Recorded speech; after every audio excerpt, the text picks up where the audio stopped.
shut myself down. Responsibility wavering. I'm losing my nation's ground. Yeah, yeah.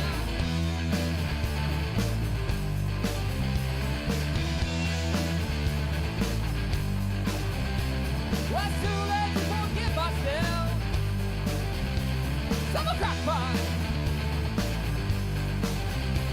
That's too late to forgive myself. I'm a crackpot. 1, 2, 1,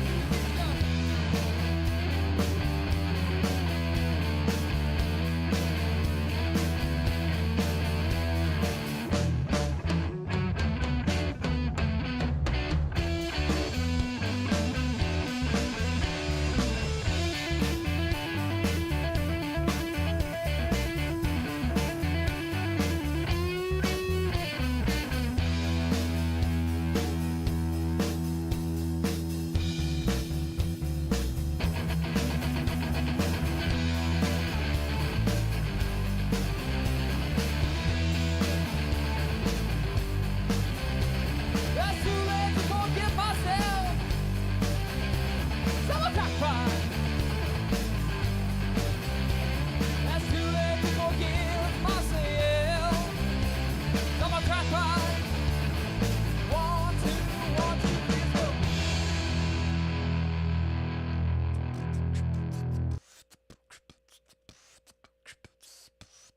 Hello.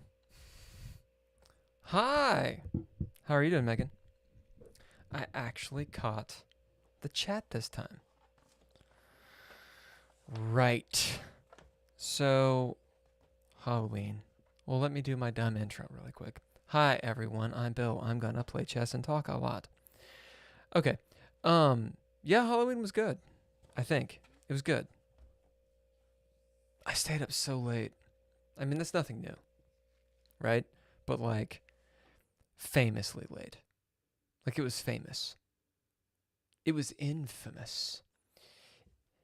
Infamous. More than famous. Right? How was yours?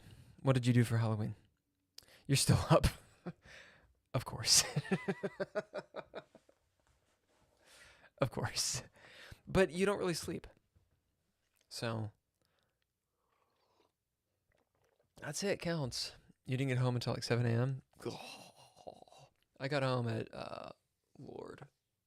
Like, I'm still like, you know when you feel it behind your eyes and you're just like this? I got in at like 5. Something along those lines. And I've taken like 3 naps, canceled shit, like, and you know you're getting old. You know you're getting old. When you get old, you know you're getting old. I'm not old, but I'm becoming older. And my body has let me know, hey, when you drink alcohol, there is a point, and then you get sucked out into space. There is a moment. Have you seen Interstellar?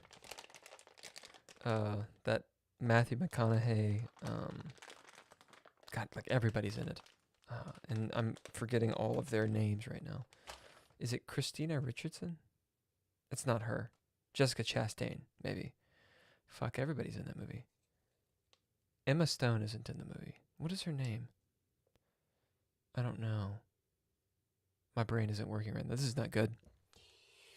Already, I can't. Maybe I just don't have a great memory for these things. Let me find out who this person is. Hold on a second. Interstellar cast. Anne Hathaway. Jesus. Anyway, Mackenzie Foy. She played Murph, and she's like an adult now. I was right about Jessica Chastain. Of course, Matt fucking Damon, Michael Caine, Timothy Chalamet, Mr. John Lithgow. Anyway, so you've seen it. The scene where Matt Damon has this massive speech. It's spoilers, by the way. It's one of my favorite scenes in any movie where the bad guy is about to monologue and the cut is so good because they just like it's gonna be like this big powerful moment, and he's like, there is a moment, and he gets sucked out into space in the middle of the thought, and because that movie tried to be as close to the physical world as possible. There's no sound, like it's not at all ceremonial or ceremonious. It's just that's it for Dr. Man. He is done. Anyway, that's how I feel my body treats me. Now that I'm my age. A very special someone gifted me these gummy bears. If you've never had the Albanese gummy bears. Okay. These are kryptonite, dude. I'm going to put out a few. I'm going to do something I don't do. All day today has been an exercise in, what do you call it? Trying to not overdo it, and I just overdone it every time. So yeah, I've got like 6 gummy bears. That's it. Special someone? Yeah. Gave me gummy bears. That's a special someone.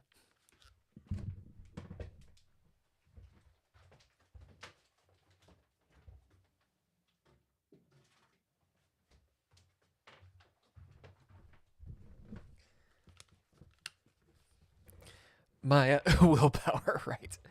Yeah, my poker face has failed me. Indeed. There is a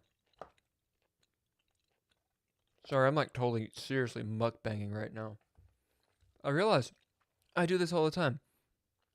So Ken, who normally does the podcast, all of the technical stuff, all of the art, most of the music, and picks up the slack when I am too hungover to do anything, like today.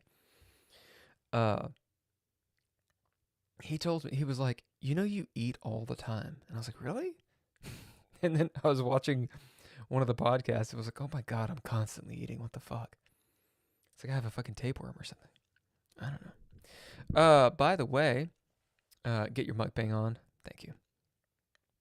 It is mukbang and not mukbang, right? Mukbang. So let me finish my introduction because this reminds me. Thank you to the Patreon people. Nostalgic. What? Mr. Tim Roberts and Daniel Holker. Kicking some ass. So life support is the tier you guys are on. And podcast champs. So I appreciate it. The cast of the Red Writ and Into Space appreciate it. And we're working our way to actually being able to pay for the podcast. Which would be great. So thank you for jumping on that. That really does help. Tonight, I'm going to play a little bit of chess. I took a nap prior to this. I've drank too much coffee today, so I don't have coffee. I've got hot water. I don't think it's going to have the same effect. As in my typical fashion, I will throw down the English if I'm white, and the Sicilian if I'm black. If they play d4, then I will play the King's Indian Defense. So that is the plan. That's the plan. You'll ask Lana to join the Patreon this weekend when you see him. I appreciate it. I appreciate you just promoting it in general and jumping on. Because, it's money. Wicked bean water. Truth. Dude, I drink. It may be a thing. So I don't know if you... Of course I know. You were on the stream all day Monday. So I'm talking to you, and I'm really kind of preaching to the choir here.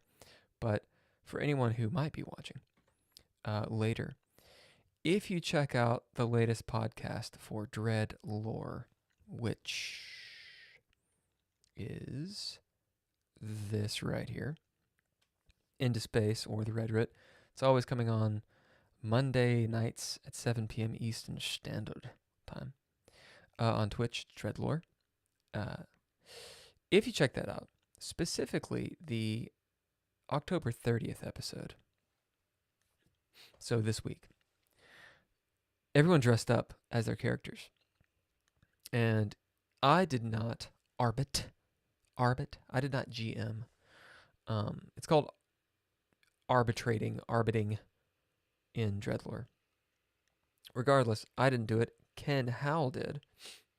And I think he did a really good job. But everybody dressed up as their characters. And there's a moment where I looked at him and I was like, you look like me. Motherfucker dressed up like me. And he looked like me. It was delicious and really fucking funny. Because he had completely like white face paint on. I'm told I'm pale. And these black lines, and this was my point, underneath like his eyes.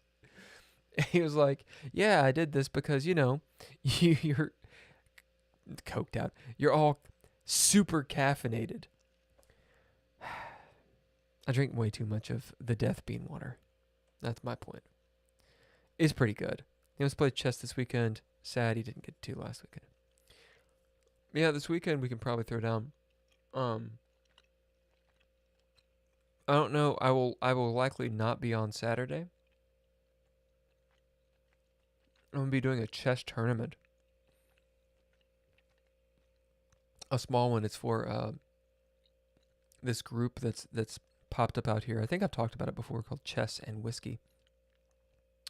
So I know that they're burgeoning, and I'm gonna be going over there and hanging out with those guys. Actually, I might. I know that I was challenged on thechess.com, but I never know how to like find the challenges. These are all the games that I'm playing currently. Bruckner Baby, who I actually just saw, he popped into LA tonight, and that's what I went and did. He is stomping my ass, like kicking my ass. I'll show you this game really quick. So this game's been going on for a while. This is one of those, I think, 7 days. No, it's a 3-day game. And this is normally what I was playing until I started the podcast. It doesn't show my rating on here, which it doesn't matter, but oh yeah, my rating's 14 something on here on the long form games. But as we've seen, it's not really what I play at. I played the 1250. His rating, he's like 1700. Yeah, he's nearly 1700. Really good at Bullet. Or the 3-minute games. I actually don't know if I believe 10-minute games are called Rapid. I think 3 is Bullet, but can't really remember. Anyway, check this out. So 3 hours, all these hours over here. You probably can't read this, but it'll take us a day or two to make moves. Anyway, this is the game. Now, mind you, this game started prior to me doing the podcast.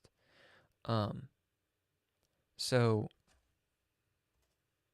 I know less here, but I still make some pretty bad moves. Haven't lost yet, but I am losing. All right, here we go. So I open the English. He does the anti-Sicilian, or the reverse Sicilian, sorry. Oh, it says it right there. That's a bad move, I realized, in this game.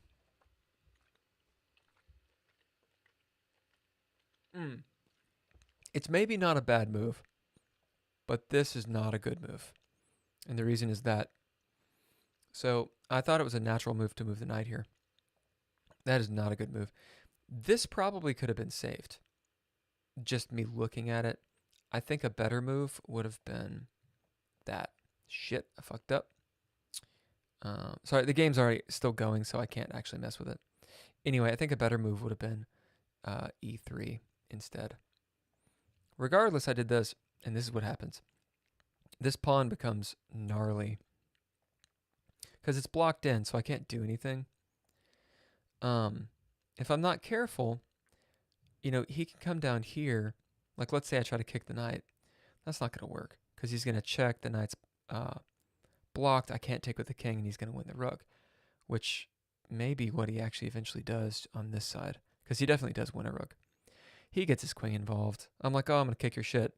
This doesn't work. Now he's threatening checkmate. So I'm like, surely I can punish him for jumping his pieces out so early. No, I don't think so.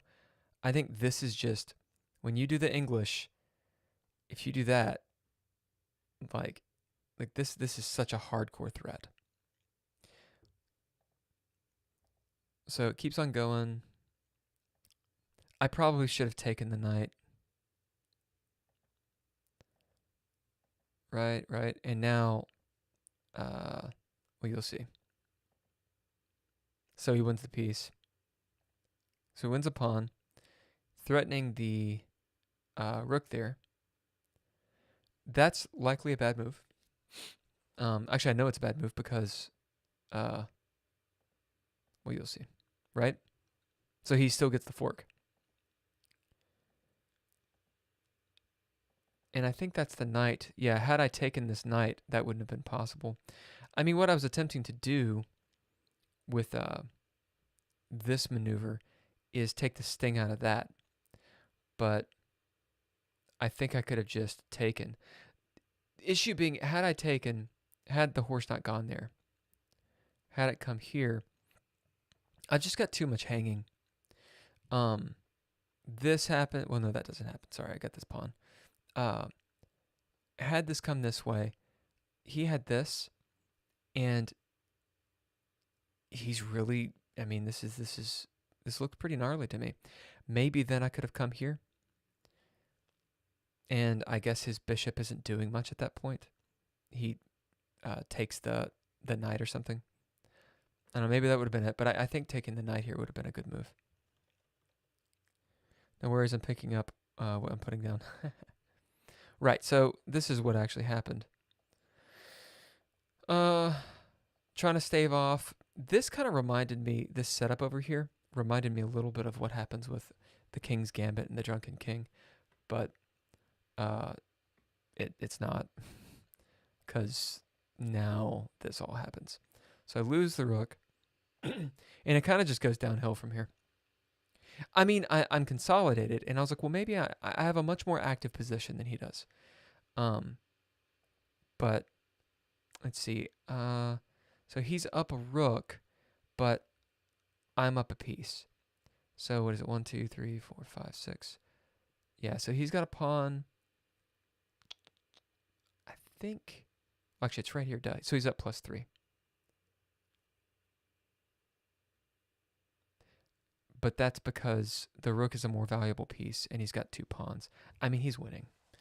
I was thinking maybe because I had a more active position, I, could do something. Had I had the bishop pair, I think it would have been pretty good. And this is endgame shit that this move is a bad move. I made it and was like, what am I doing?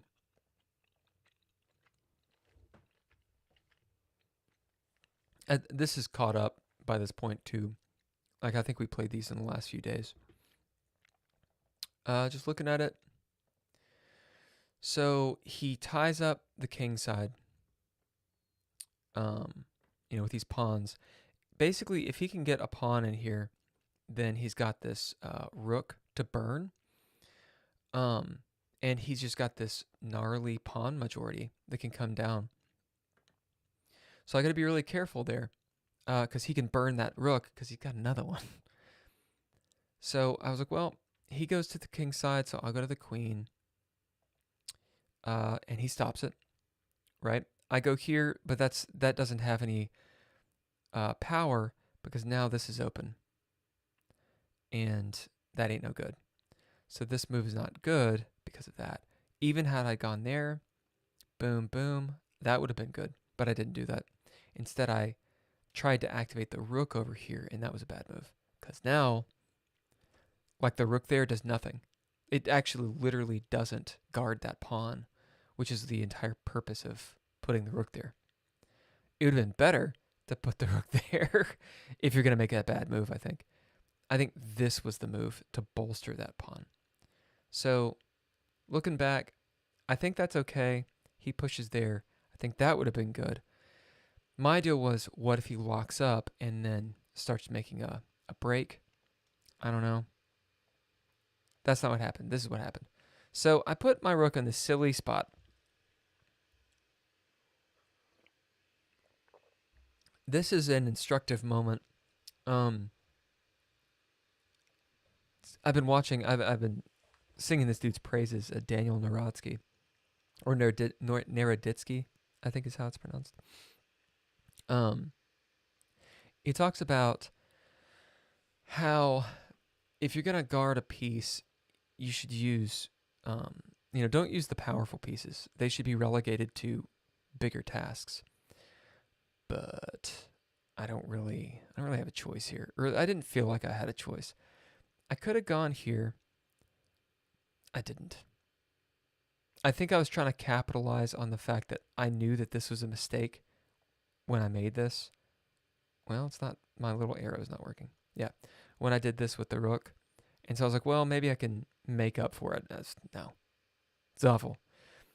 This pattern is so bad.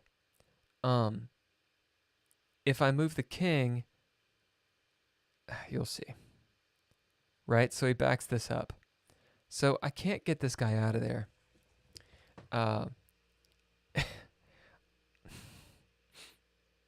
It's like this guy is gonna fall.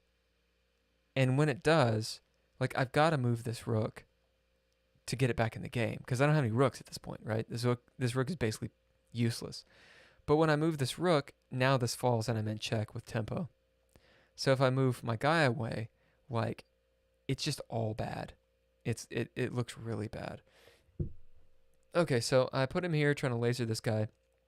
My hope here, since he's got this nice pawn chain, is to put my bishop there, putting pressure kind of on this, pinning the pawn pin, and then also pinning this pawn, right?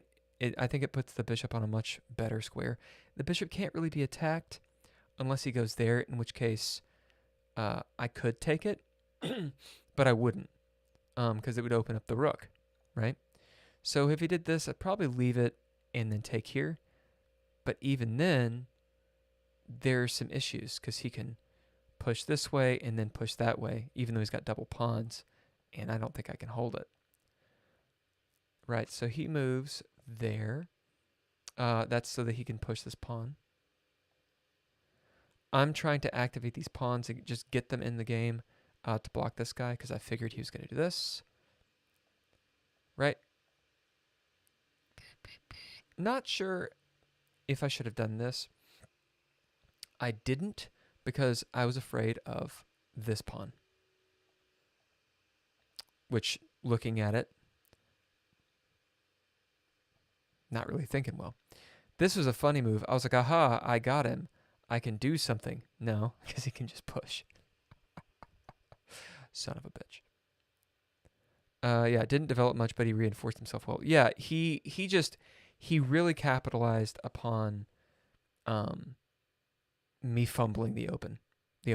Like I fumbled the opening, probably I would say like a couple inaccuracies and then just a mistake. And then the rest of the game was, he's too good to allow it, is the thing. So all this happens. I was hoping for some kind of fork at some point. It's just not going to happen. And as far as I'm concerned, this is lost. I think we're actually pretty... Yeah, so I come here, and then this was his last move. Like, he's going to get a queen. I don't... This guy still can't move. The knight is...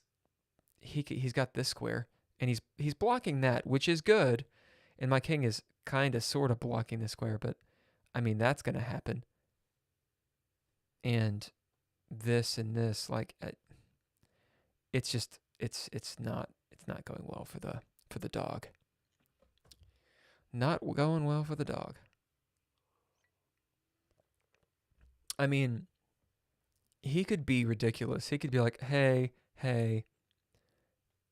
just, he could come here and just get taken and then push pawns. And there's nothing that I can do. His king is fine. I could just go for some kind of king attack. Like a raid, but I don't think it's going to do anything. Like coming here, he's got a bunch of checks he can do. That would cut off his king. It doesn't immediately do anything. I could pop there. But I mean, this is a check. It pushes him back, I'm sorry. Pushes him back there. I've got a check there. Which then it just pushes him there or there. Like, I just don't think I can hold it. This, I don't have an attack on his. It's going to take too long. Yeah, it's going to take too long to actually attack him. And these pawns or that pawn's not going to be there in the end. Anyway, that's a seriously lost game. But I need to make a move in it. And what I was considering, of the very few moves that I have, I mean, I could move the king back, but again, like this rook is going to be a problem. I think he'll come after this guy, right? Because I can't defend this, and it's going to have to move. And when it does, it's like, okay, well, his rook's there. He can just push. And he can defend. And the moment this guy goes away, he's got these guys. So the only attack that I see, I mean, I could come there, of course, but then this happens. The only attack I really see, there's this. My rook is still defending this pawn. So he can push, and he's 2 away from the queen. And I can't take. I pop here. He can take there, putting me in check. And now he's got my knight. So when I move the knight, the king has a problem. I could do this. Let's say he attacks the knight, and then up here, he kind of wastes a move there. He could sack the rook if he wanted. I come here. I think he's just going to push his pawns.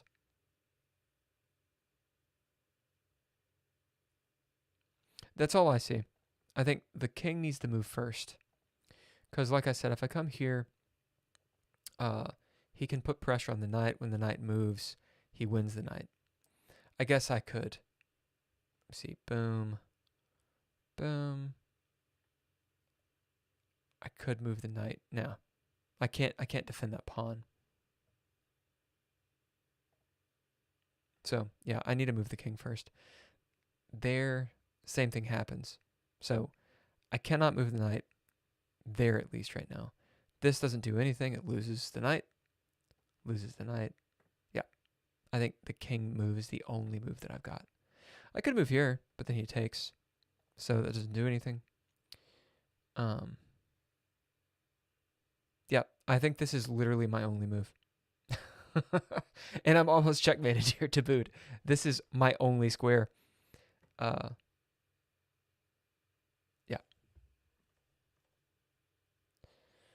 Yeah, it would be in check. So I'm going to go ahead and make this move since we're streaming chess.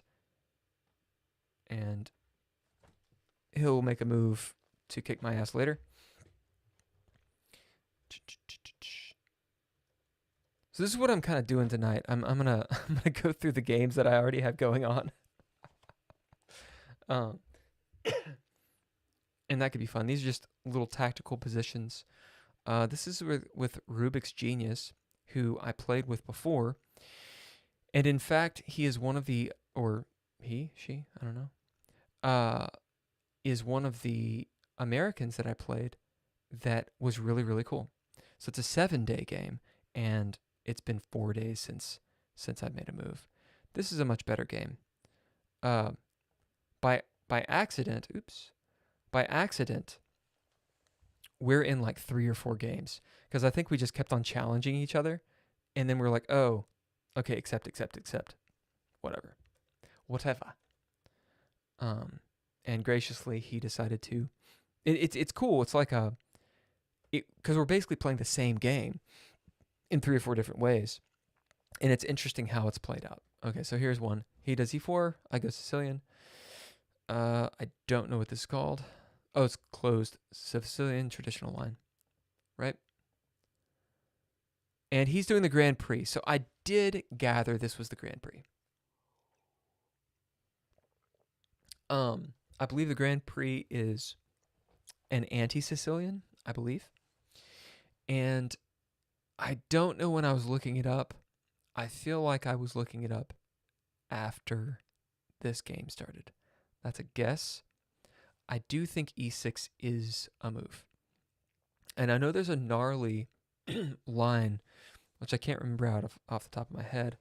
I'm going to write this down just so that I can go look it up for the Grand Prix. There's a gnarly line for black that kind of, how to put this? It essentially sets up a nice trap against black. I'm sorry, against white. Now, I may be conflating it with another one. I may be conflating it with the King's Indian attack instead. But I think it's against the Sicilian. Actually, I may have it actually written down. Not that I'm going to like look up a bunch of moves and then make a move, but I just want to see if I have it written down or not. I know I put Grand Prix in one of these things and was like, oh no, you have to check it out. There's all these really famous ones that everyone keeps on, talking about, and I find myself just not ever looking them up.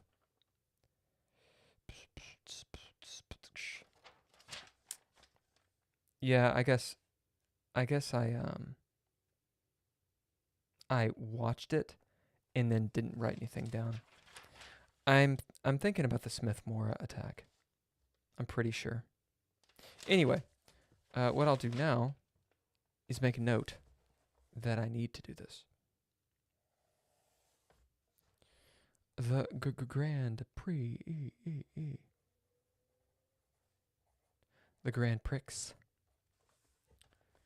Look me up. Okay, so there's that. Right, so from what I understand, the Grand Prix is all about having this crushing king's side attack, where you eventually push out your pawns on the king's side and start just wrecking with this knight. Something like this maybe. And you got these guys coming in. I fucked up. Right, so I come over here.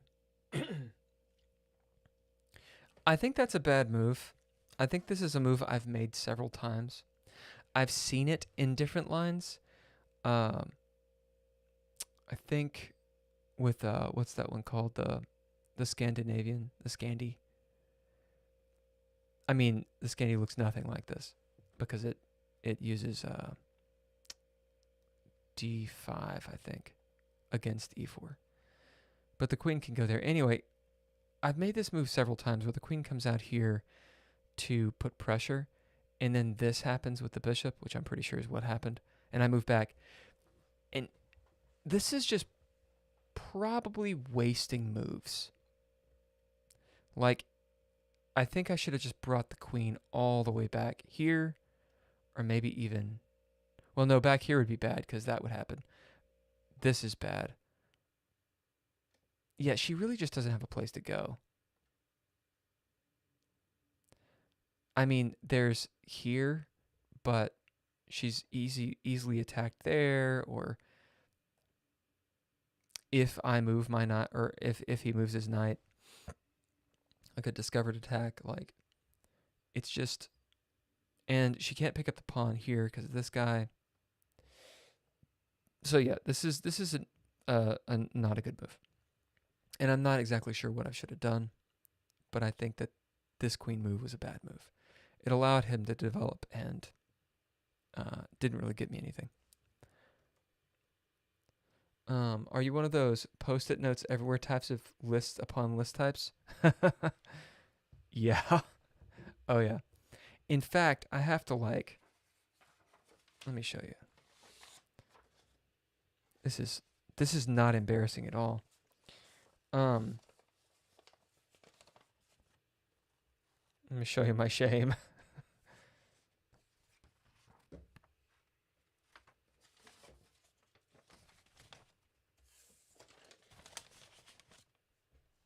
No, I don't have lots and lots of post-it notes. I do. I'm a post-it note kind of guy. Yeah. It is so cathartic to rip these things up once they're done and throw them away. Now, I will say, I convert them. They're not all to-do lists. They have meaning. Like, I keep them for a reason. For example, this one, which has too much on it, but it's got some like mantras that I think about. So let's see. It's like why am I here? Acting dreadlore, right? Like, these are the reasons I'm here. It says this will happen. You are smart enough. It's gonna get worse. It doesn't say that. You are talented enough. You are hardworking. You are focused. Kind of corny, but actually it works. It works pretty well for me because, in the hell of one's brain, it's good to combat it with things. Because I'm adept at telling myself the opposite of those things. So there's that. This one is these are looks for a photo shoot that I want to do. This one's pretty cool. I've gone into reading these post-it notes. This one is about it's Marcus Aurelius' memoirs, and specifically Stoicism, which I really dig. Yeah, I'm gonna read this one because it's after Halloween and it makes a lot of sense. I see someone else is watching the YouTube. Hello, YouTube person. Self-talk is awesome. Truth. It says, only you can prevent forest fires.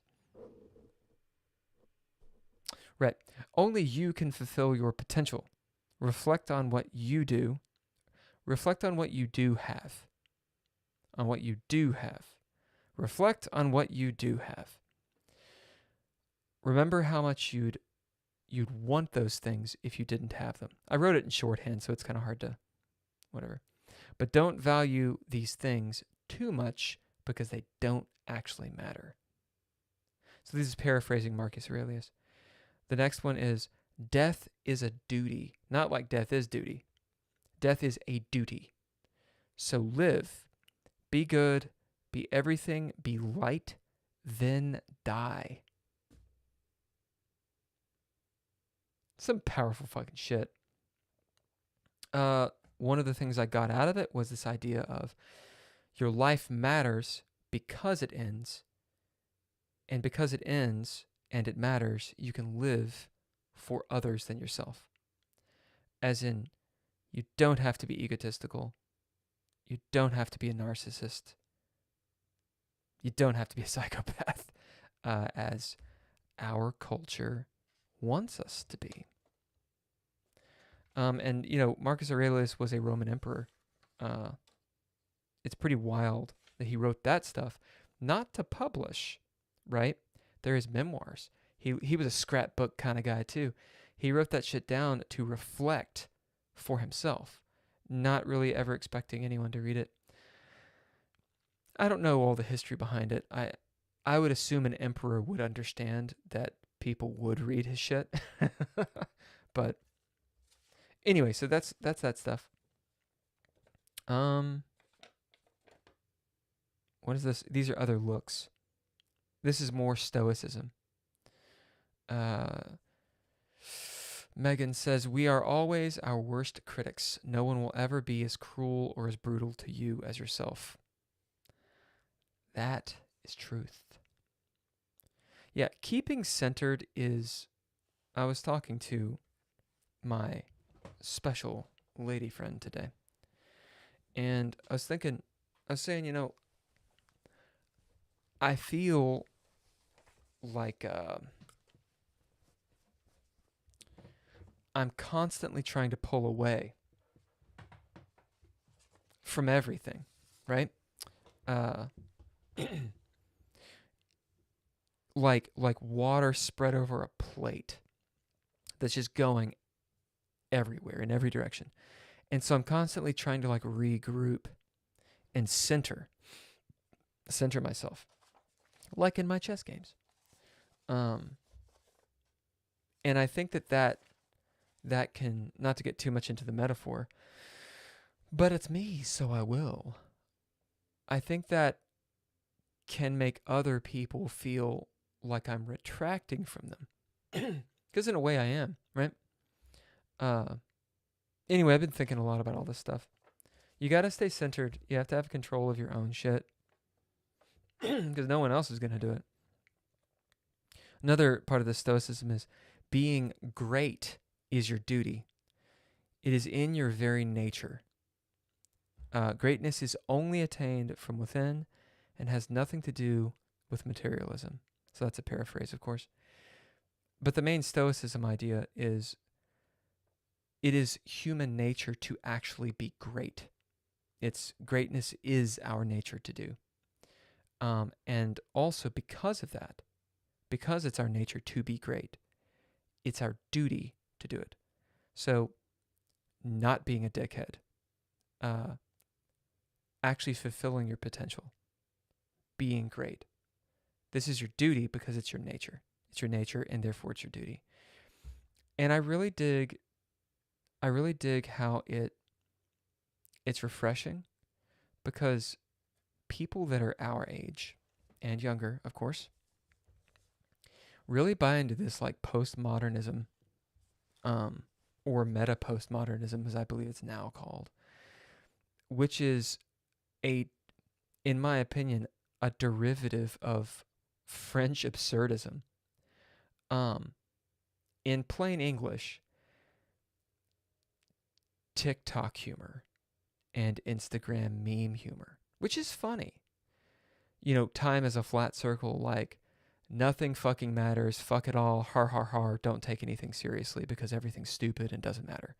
That nihilism. Everything's absurd, so fuck it. And yet, it's obvious that we do care. If we didn't care, we wouldn't post shit and rage quit stuff and get butthurt and, constantly be looking for dopamine hits, and fame. That's where this podcast went. But literally, what I just did, which was very natural for me, is to pull back from being extra. Because, you're not supposed to feel anything. If you do, oh my God. Why would feeling something ever be considered a bad thing, right? Being affected. Like, so long as you're in control of yourself.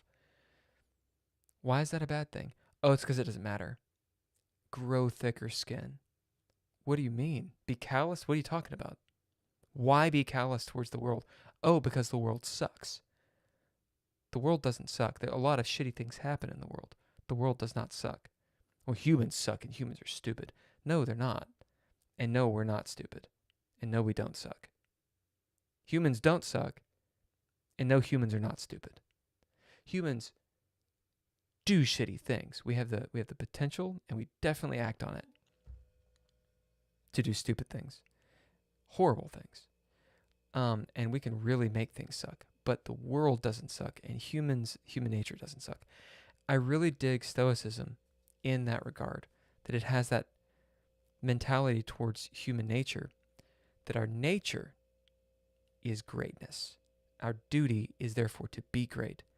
But there's the understanding that most people don't have that understanding. They're ignorant of it. And so they don't know right from wrong. I mean, it goes into this, and this whole idea, like, if you know right from wrong, then why would you do wrong? Because it's incorrect. Right?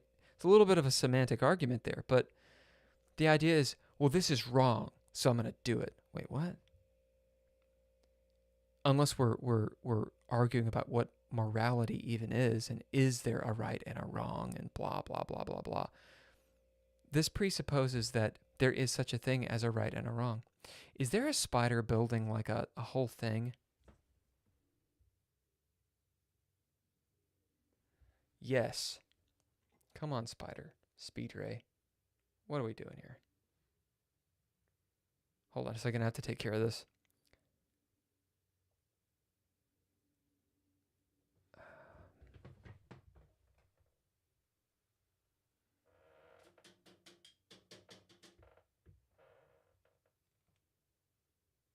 It's going to be a spider like crawling all over me tonight. Okay, that's my whole soapbox. And my notes. Now the other ones, those are actually to-do lists. And this one is almost finished. I've had multiple to-do lists. I've done pretty much everything on it. There's work, there's going to the grocery, there's writing for my web series, and then there's some like CV resume shit. So yeah, in truth, kind of two. One of them's about to be going away, and then this is literally just notes. So it's scrap paper to just write little notes and priorities and all that crap. Yes. There you go. Big rant. That's what you're here for. If it's not, you shouldn't be here. Your greatness is only surpassed by your modesty. Shadow work. Self-reflection and inner work is extremely important. Truth. Jason Legan. Is it Legan or Ligan? Pardon me, I don't know how to pronounce it. If you take pawn, he take pawn, but you take knight. Looking at this problem. You mean this, and then this, and then this? Yeah, that is pretty sexy. Although he's got the queen here. So if I take the pawn and he takes the pawn with his knight and I take here, he could pick up the knight with his queen. And you've got this semi-open file. I don't think it's a death knell or anything, right? But it's a pretty even trade, and his queen is pretty active. He's got this going on eventually. And my king doesn't have much safety. I don't know if it'd be good or not. This is the Grand Prix, and I can't remember how it works exactly. Yep. Also, Jason, thanks for jumping on. You caught Megan and I talking about stoicism and philosophy. So this is part of a game that I'm reviewing. It's actually an ongoing game. I think we're on move 12, and versus a very good opponent that I've played several times. Rubik's Genius, really really cool guy. I made this move, and this is not a good move because this happens, and I had a whole thing going on. Okay, so he attacks. I finally move back here. What I was afraid, the reason I moved here is because I didn't want this to come. Had my queen come back here, I have this going on. And I just didn't want the tempo on the queen, so the queen's running around. So I moved here first to get his knight there, and then I came here. Is that such a good idea? Probably not, because that. So the queen move was just not a good move. So I attack his knight. He moves away. Is this good, bad? His knight's on a square he didn't expect it to be. His knight is blocking his bishop. I attack. Now we do the knight thing. A little bit of a knight thing. I think this starts to fuck up his Grand Prix, but not 100%. Right. So that was his move to reinforce this pawn. He is up a pawn, and it's my move. Queen is on this weird diagonal that kind of doesn't matter anymore unless I can attack whatever's messing with it. I'm not really making sense. Yeah, my whole queen battery idea is really not working. I could see him castling queenside, maybe. He's got a pretty strong center, and I don't.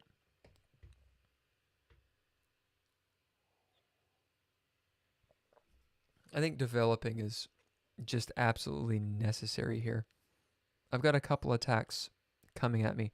This knight is pretty good right now. I mean, this can eventually happen, but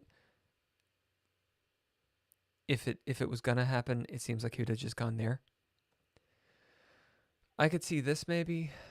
I can defend, then that, then the knight has to move. So that's probably a move for him.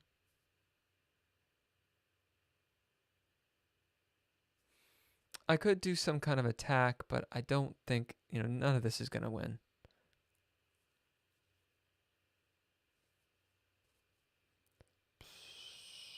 And he controls a lot. I do think that's his next move. Or even something more provocative. Shit. And this opens up kind of hell to pay.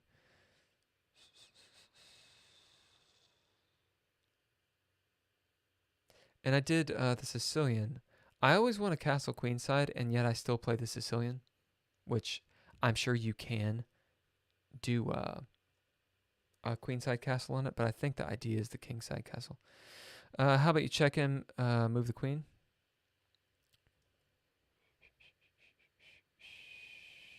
Like where? Do you mean here? Or do you mean, was that a... My voice is going to crack now. Or was that on a previous move?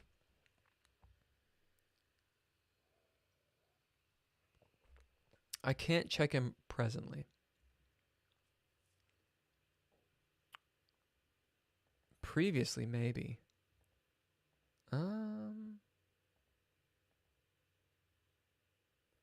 Yeah, I don't see a check.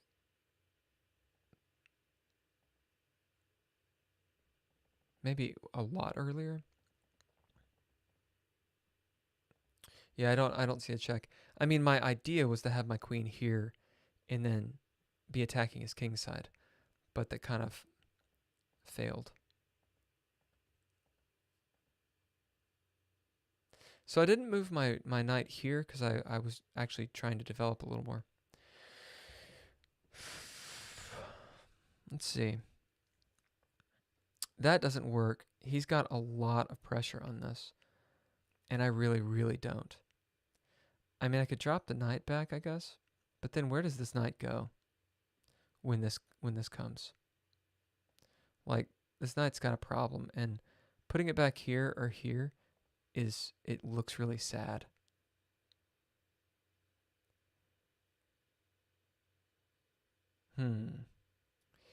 There's kind of a prep move here. I don't like how it reveals the rook, and this, like this could happen, for example. And then when he moves this, there's a discovered attack. And, I mean, even maybe down the line, that kind of thing. But the idea would be, whenever this comes, I do have that. And then I'm attacking his pawn. And then even potentially that, assuming this moves. I don't know if that's a good deal. It's also, it weakens here. I could just move. It weakens here, and it doesn't really develop my pieces. Like, I need to get my king to some kind of safety.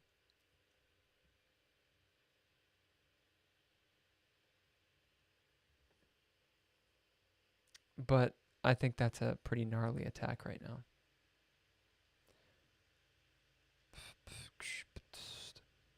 That runs into this, right? And then I'm kind of in a bit of a bind. I'm losing tempo. His pawn's there, which is taking up a square, but it's starting to cramp my style. Also, he's got a lot of command of the dark squares at that point. But on the upside, if this happened, then I can move back, and it kind of takes a little bit of the sting out of that, because now I can take. And this guy is developed and on this line, which is kind of a goal. But he doesn't have to move that. He doesn't have to push here.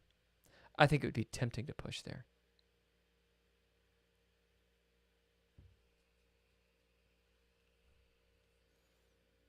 If I did that and then he just comes here, right? I'm kind of in the same position. Yeah, the knight just doesn't have anywhere to go. Although I could drop back to that. If this happened, I could take because I have the queen guarding the bishop.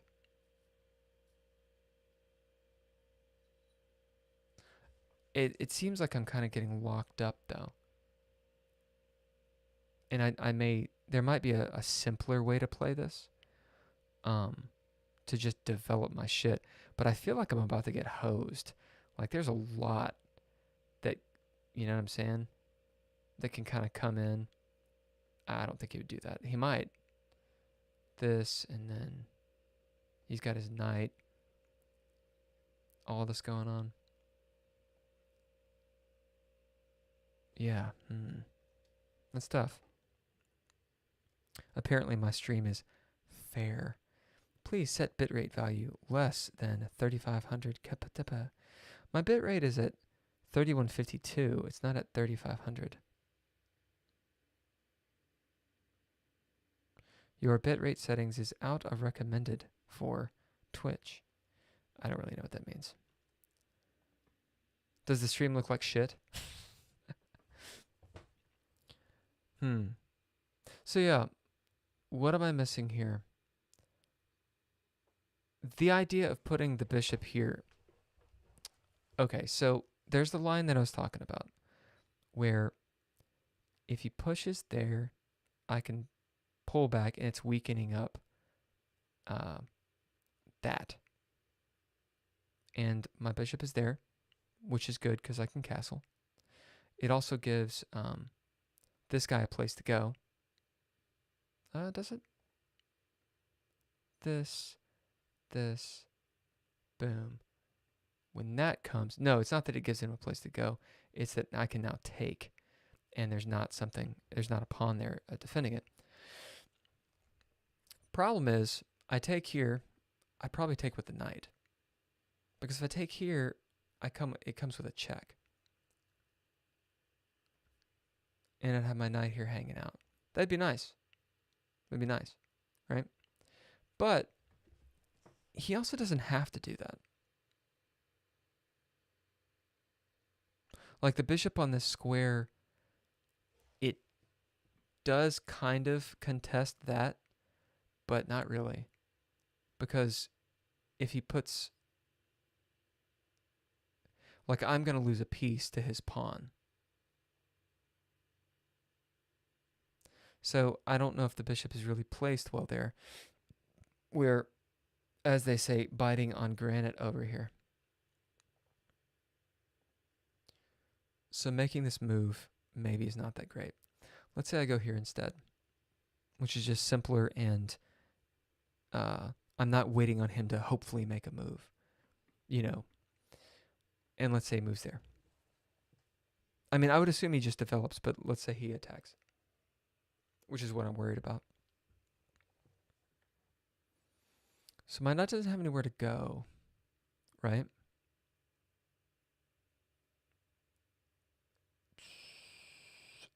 This looks like a tempting square, but it doesn't really work. I guess the knight could go here. Because the queen is there. So if he takes, I've got to check with the queen. I mean, he can block it. He can attempt a queen trade. He could push this way with a little bit of tempo on the queen. Well, not really, because my bishop would be there. So I've got a pretty good command. Maybe that's the way. Unless I'm just not seeing something. I think that's the move. Assuming he doesn't just immediately do that. I can then get my king out of the way, and I still have this going on, right? So this, put this guy over here. He can't take because of that. If he did, I would just take his bishop with a check, and even if he blocked this way, I could take it. If he takes, I'll get the knight, and there's another check. So I'm just up material in that regard. So if the knight comes here to escape, I'm attacking that right there, which means he's probably going to move the horse or put the queen on c2, which I think is an idea, but I don't know if it's an idea on the Grand Prix. So I may be just jacking up his Grand Prix attack. I think I am. I don't remember the Grand Prix. I remember it's scary. Bishop seems to move. Yeah, I think so too. Because anything else, I mean, the knight could go here, for example, right? But then that just invites getting attacked, and then getting attacked, and then when I try to find a spot for the knight, or whatever I do, he moves, and he's got a discovered attack on my knight. And the same thing for these guys. I think that's the move. Now is when you see, no, the fucking fumble. It's not called a fumble. What is it called in chess? Bumble. Blunder, that's the word. You know, a bumble. I feel like a bumble. Okay, so this is the other game with Rubik's Genius, which we've played just about as many moves, and I'm playing white on this one. So he plays the King's Indian attack or defense, which I didn't know that at this point. King's Indian defense is gnarly. I don't know if that's the move or not. Anglo-Indian Queen's Knight variation. Okay, so this is a thing I have not seen before. The fiancetta comes soon. So I do this move. I think I've done it before.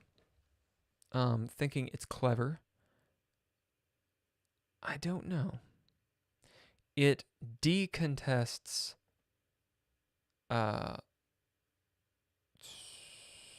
decontest, that's a word. These squares. So the knight was doing something. Now the knight's not doing much.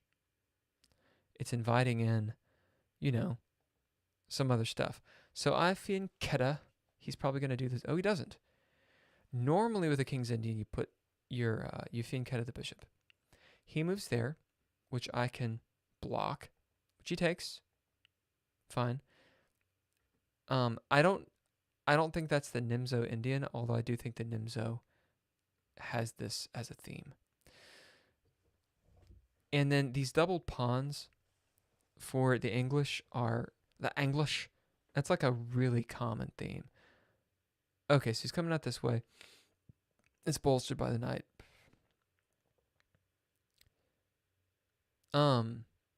Thinking back on this.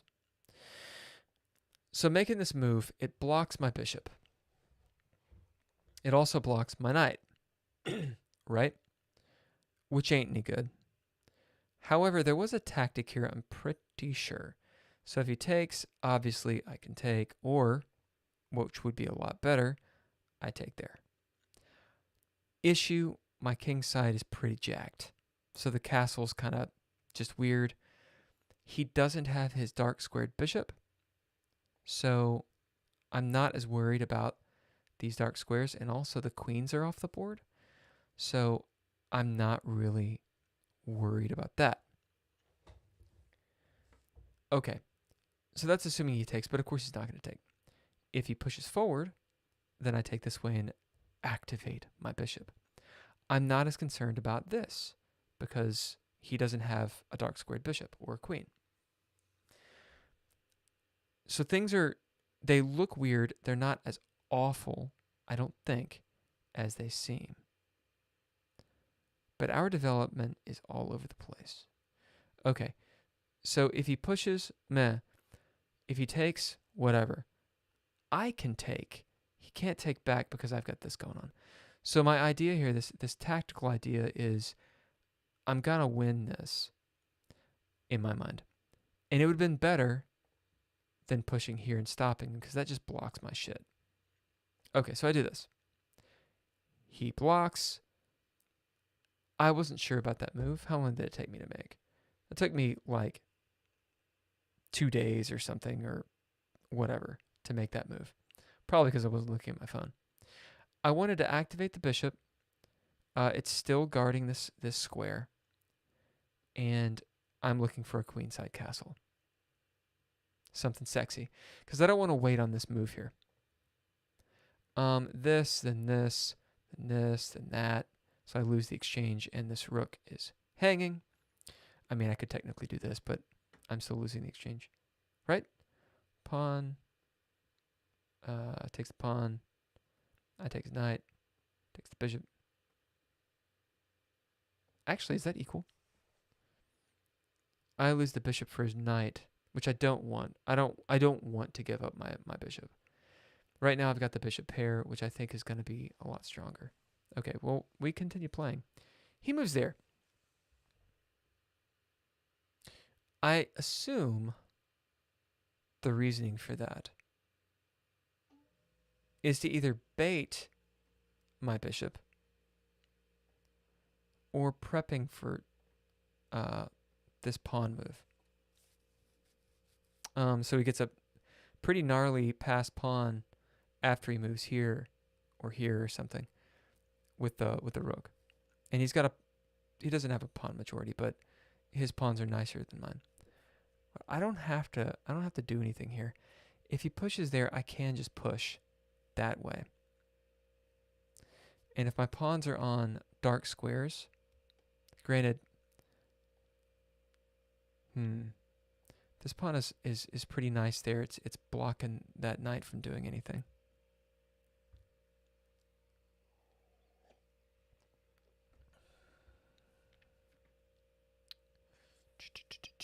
I could see this exchange, but I don't think I need to make it.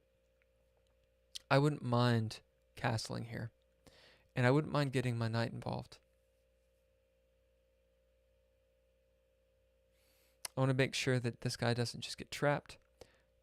That's not a bad move.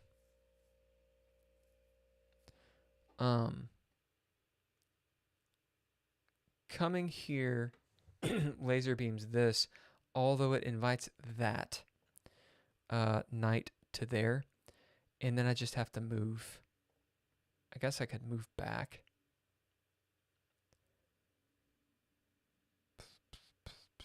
But then he just pushes.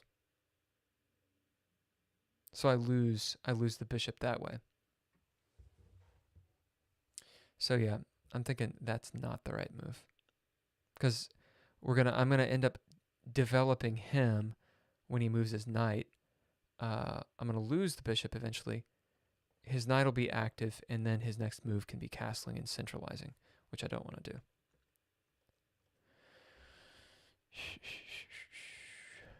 Yeah, interesting. In chess streams, hardly ever do people actually play like over the board, like long ass games like this. I haven't seen it anyway. there's this move. I've made that move before a long time ago, and I think it's always bad. I mean, it means, hey, you got to take, like the bishop is just gone. Boom, boom, boom. And I think it just weakens everything.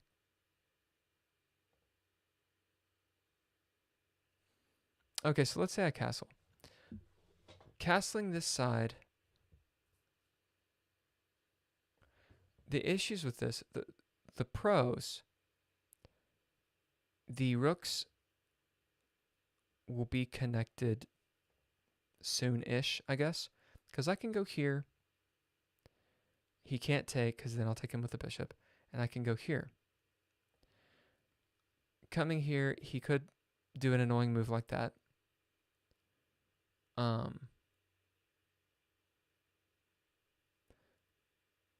But still, the rooks would be connected. On the king side, and I kind of wonder if the queen side is where action needs to happen right now.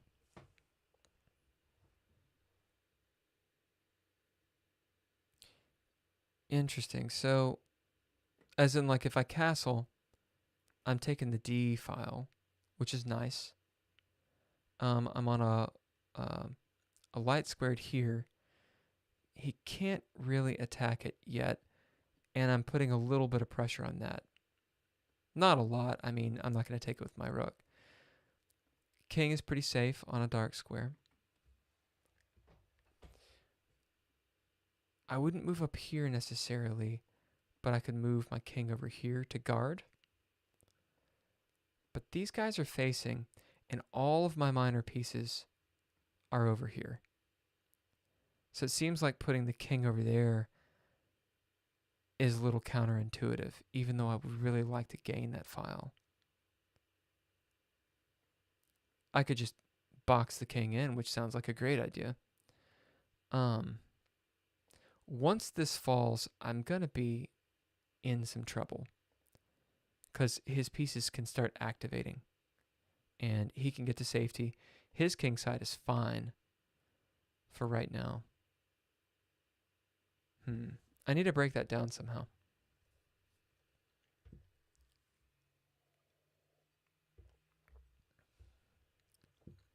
I feel like dealing with that pawn would be nice. It would simplify the position.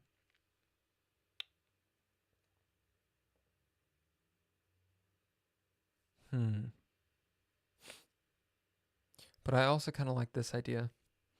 And then just going for a castle. That's the quickest way to get the king in, you know, a place where he's sort of effective. And my king could go there. Granted, you know, there's this issue. But with the king there, as in I'm thinking the knight comes out and checks, and then has this going on.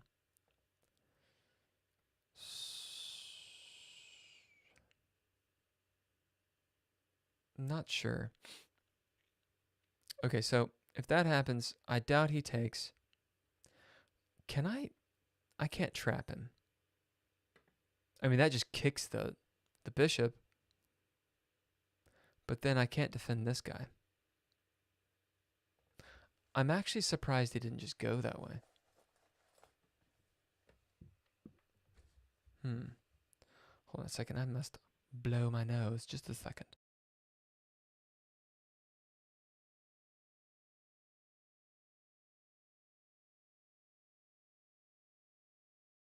Bleh. Okay. It's too dry out here. I mean, I could just pop up. But I'm kind of losing tempo on that. Doing that, I think that's a little premature. So let's say I move here. And he prophylactically moves there to prevent me from moving.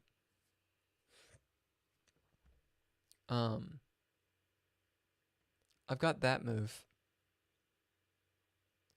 which kicks his bishop out to there, likely, because this is just an obvious target.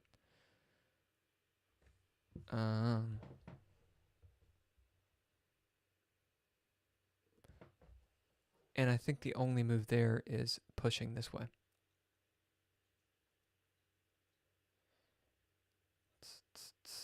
If my pawn is there and my knight's there, I would have this too. So if there's a take, there's a take. Or just a take that way. And I have this thing coming. It does destroy his king's side, right? That pawn's weak because I can't defend it right now, or not very easily. But like I said, I don't see a straight up attack he has on it. That's a deal.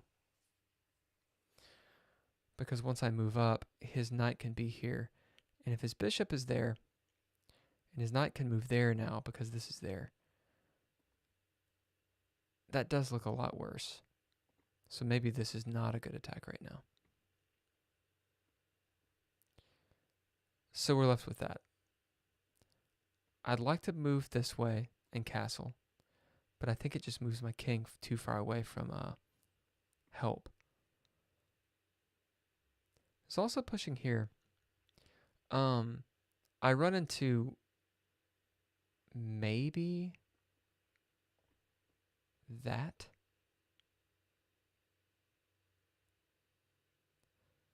No.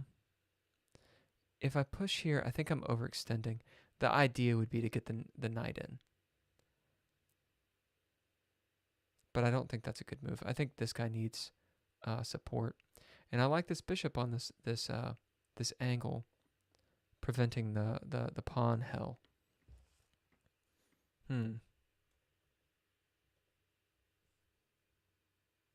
is why it takes me forever in time control in like 10-minute games. I'm like, hold on.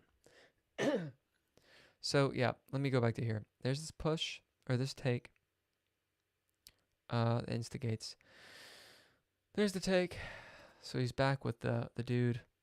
I give up the bishop. He attacks that way, and I can block the attack with his bishop. He then likely castles.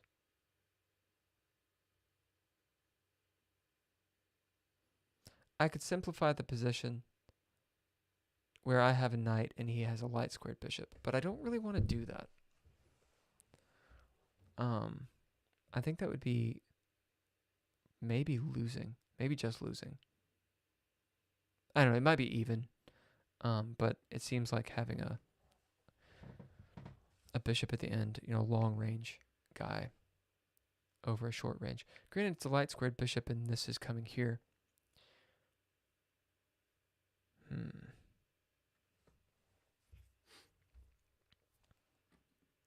And I think castling kingside with that light squared bishop is not... Actually, no, he's got the light squared in the corner, so that's not any good. Right. How do I develop and not lose the game? Is it possible to guard? Should I really be guarding these right now? I think this piece needs to get in the game, and I need to connect my rooks. Okay, that's a whole lot of thinking about my position. Let me look at his. I can see him wanting to go here to attack this guy, pushing here to get at these dudes, popping this up. Something like this. Then I move up. Then he's got an attack there. That kind of thing.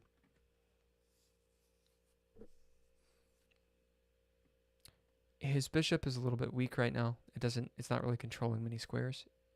That would be better, I think. And then his knight is fairly paralyzed. It is guarding that exchange.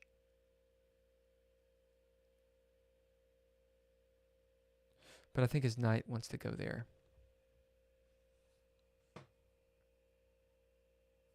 Otherwise, his dark squares are not good. He's attacking one dark square right now. And I do have a dark squared bishop, so I don't want to lose it. Like I said, this is really tempting, but I don't. That's a gnarl move. Like I'm gonna lose the dark squared, and I'm gonna allow him to castle.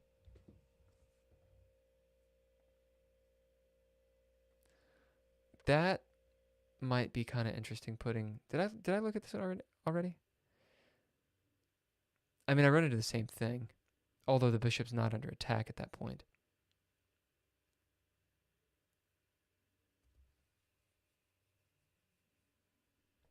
I could put the bishop here and be annoying, so he can't castle, and I'm still guarding that square, which is nice.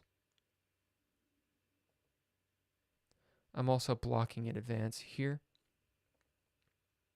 and there. And I don't think there's any way he can really get out of it.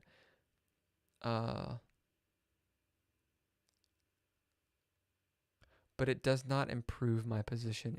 It works to lock him down, and it threatens that fork. But kind of. If I go here, and let's say he were to move his knight out, then that takes the sting out of it. Because if I come here, he just pushes there, and I can't take his knight unless I want to lose the bishop, which I don't. Also, moving the bishop off this line opens that up. It makes this c4 pawn really, really important. I mean, it's already important because it's kind of holding down the fort there. So I wonder, maybe that is a good move, because I don't want to de-develop the bishop, but that bishop does help out here. Popping that, doing this, doing this. It's a lot of moves. Maybe here first. What can the knight do? I mean, the obvious idea is the knight comes to this square, right? But then where does it go? I mean, I guess it can attack that. Maybe that's the entire idea. Right? Like, come in from behind. Huh. Let's say this. He could be annoying. I think he might be. Because he and I annoy each other.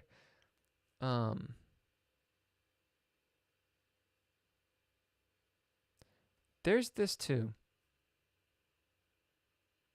which actually gets at the point. Maybe that's actually a better idea. Popping the knight over and then coming back to attack this square, which is the idea. So if I can knight attack it, boom, boom, boom, boom, and then I win the exchange on it.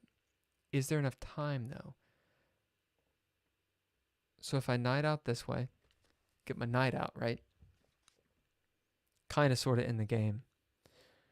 He could do something like castling. Okay. In which case, I could pop back.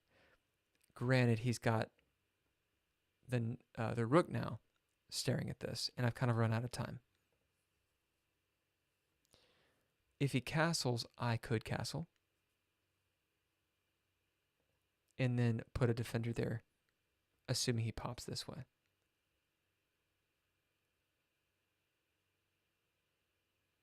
That'd actually be kind of gnarly, because when he moves here, this is possible because I can't take it now. So it would be this way. Let's say he castles. Let's say my king castles. He pops out that way with his rook there. My rook could come here. That's not going to help because this guy.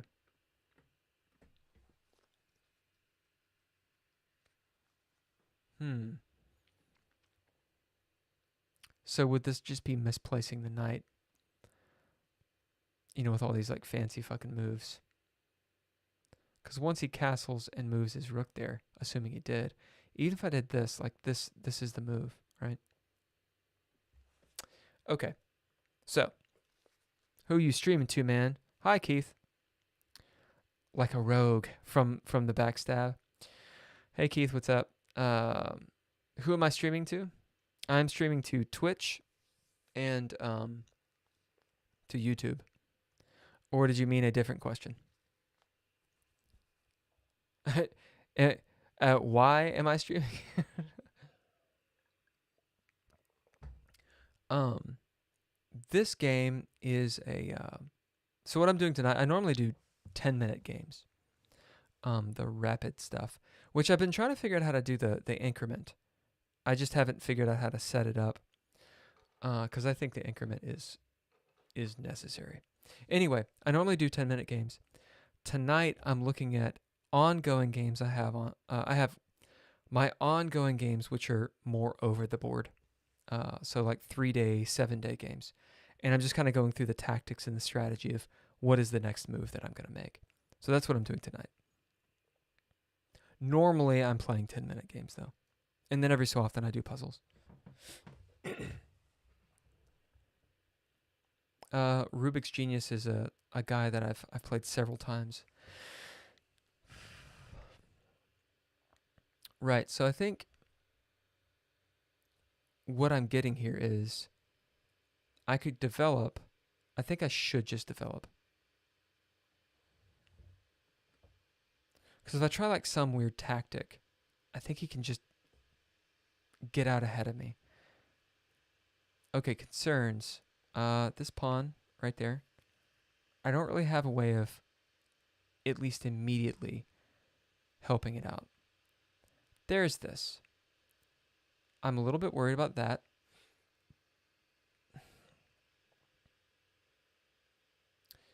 When I pop down this way, he could take, my bishop still comes here and defends that square. But without the bishop there, I mean, this is possible, but there's that. My king just has, like, no protection at that point. And I feel like, I might equalize the exchanges, but I think I'm just losing positionally. So maybe not trying to castle. Maybe this is a move.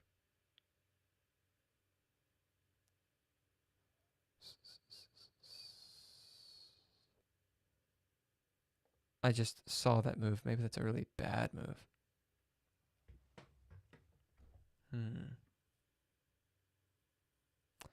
How to defend that pawn?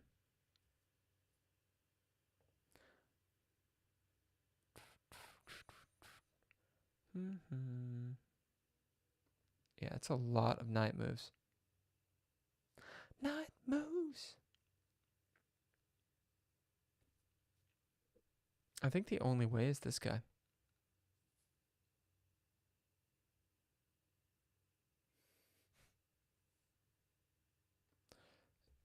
With the exchange here, I mean, I don't have to take it.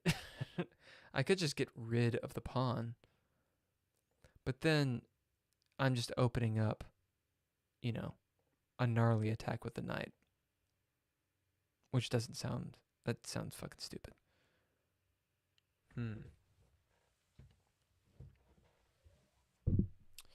I'm tempted to take the d file, but to what end?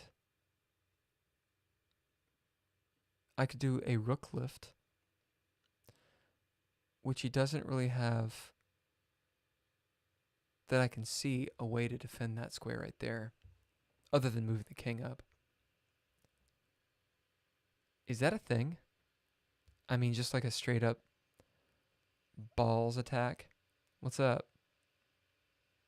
I mean, he could move his guy back this way, right?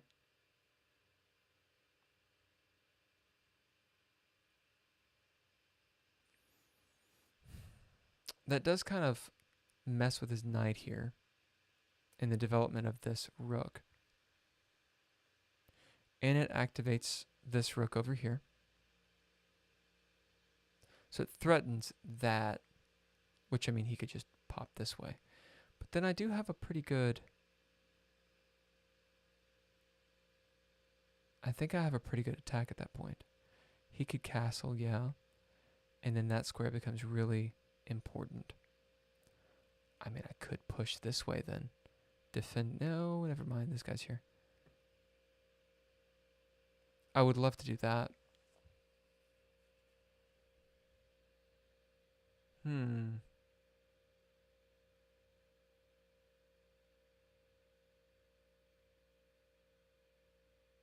Yeah, I'm uncertain. I am uncertain how to improve my position.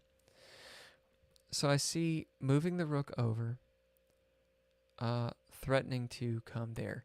But is it really that big of a threat?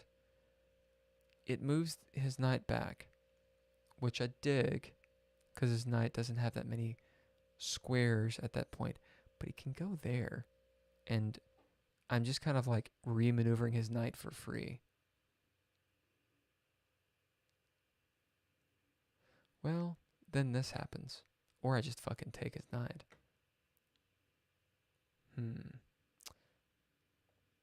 Wait. Wow, I'm not thinking at all, am I? His knight's not there. Wow. I don't think he would immediately move the knight. I think he would do something like that, or just do an attack. I could use the knight to defend this pawn. That's another way I could defend it. But he can kick Jesus, I could use the rook to defend this pawn, but he could kick the rook. And I don't want to move the pawn, because then he's got this square and he can attack this guy and all that good stuff. Yeah, I think this is his jam. Because once he does that and I take, I think he's just got that. I move, my bishop wherever. He could just castle. Yeah.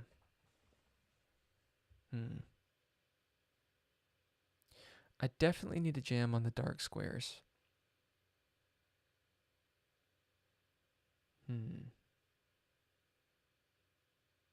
Okay. I should probably make a decision, yeah? I think I'm going to make a decision and then probably end here because I'm getting so tired. I'm calling pieces not by what they are. I'm like, right, the rook. Look at how the rook moves. Okay. Maybe I could just move his piece away. No, that doesn't work. Okay.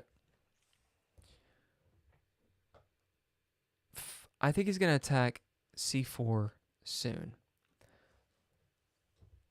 And when that happens, I don't have a good way of protecting it. I think this is the only way to protect it. That actually works.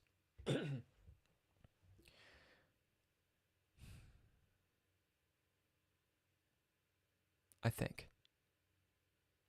That also does prevent this. E4 from moving to E3.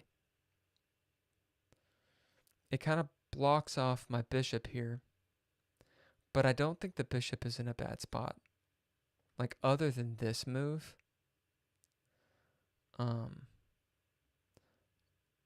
That I keep on saying I want to put my bishop on E5, but once the knight moves, it's not that big of a deal. He can just castle and get it out of there. And then my bishop's are quickly on the run, which I don't like.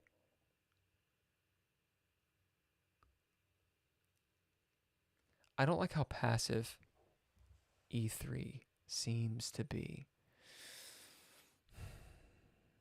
And I don't like giving up this guy, but I just don't know how to defend that pawn.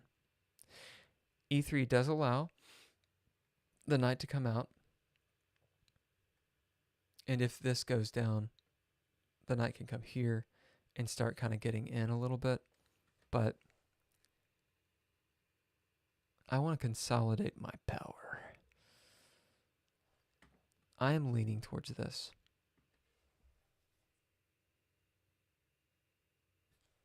Let's say one more line, yeah? One more line. Just one more. Okay, so let's go h3, and then this pushes. So I pretty much have to move up. I'm inviting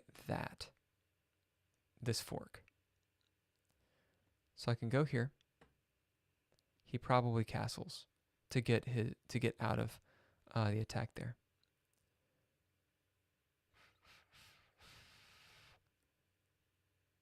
There's this attack, but the pawn's hanging.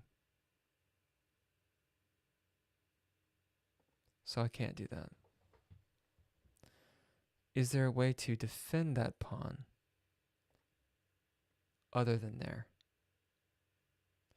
I don't like putting my rook there and having my king here, because this is just a nice forkable space. Granted, if e2 stays put, then it's not. It doesn't seem like that's very beneficial to me. He gets castled. He gets his pieces more involved. He takes care of this. I got a knight over here. Wait, what was it? Yeah.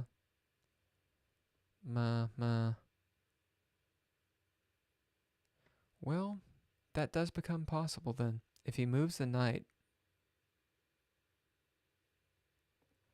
I didn't think about that. If I move my knight up, let's say he makes the attack.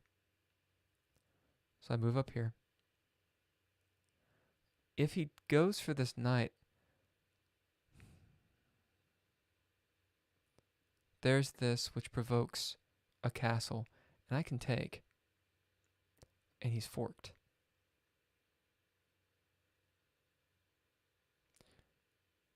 He can take, but then he loses the bishop. I think that's the move.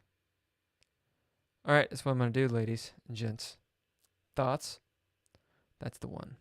We'll see, like tomorrow, how bad of a movie that was. Right, so this is the other game that I have with him, with Rubik's Genius. E4. I play E4. What the fuck? I don't remember playing E4. What the fuck happened to me? Dear God. Dear God. All right, so he plays, I think this is the Caro-Kann. Yeah, it is. Hey. I'm going to fianchetto. This is apparently called the Ooh attack. Ooh. I don't know if I've seen this before. I'm going to write this down. I did it. I didn't fucking know what I was doing. Ooh.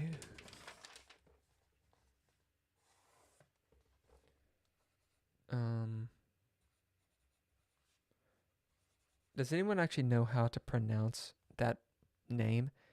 E-U-W-E. Yeah, E-U-W-E. Ew. Come on, I'm fucking hilarious.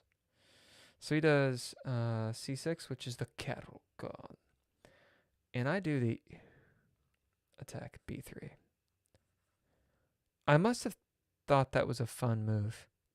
Just going for that king side. Right, so what happens afterwards? He does the Caro-Kann. I take that shit. He takes back. So this is pretty typical, right? I'm going to push D4 to prevent his advance. I probably could have done knight F6. I'm sorry, knight F3.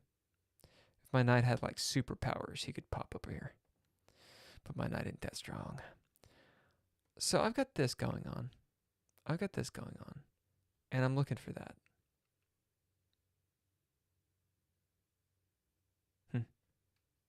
I don't know. So he comes out this way. I bishop. I could see this not being the strongest of progressions. Okay, so he puts pressure on the queen. I say no. And the castle. Now his queen comes out this way. Further attacking the pawn. I think at the time I didn't think that was a good move. Because, but it may be. He's starting to load up. Do I play too passively? Because it seems like when I play white, I'm just getting my shit attacked. Okay. So, oh right, this game. It's been a few days. It's been 4 days since I looked at it. So I analyzed this and I was like, I got the idea, guys. I know what to do. And I start making some moves. Right. So he takes. I take back. He comes here. This becomes really important now because it has one defender. Okay, he castles, and that's it. That's where we are. Now I have to decide what to do. I was kind of hoping that we'd gotten past this. Do I play too passively? Is that what that yes is for? Yeah. I like to take my time. Okay. Look at this misplaced bishop. There. I had an idea. Was that it? Was it a fork? I think that was the idea. It was the fork on the queen and the rook. That's the king.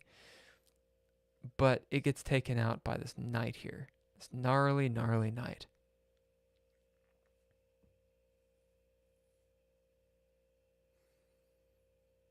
I mean, I could do something ridiculous. Take my queen so I can take your queen. But I wouldn't because he'd move his queen.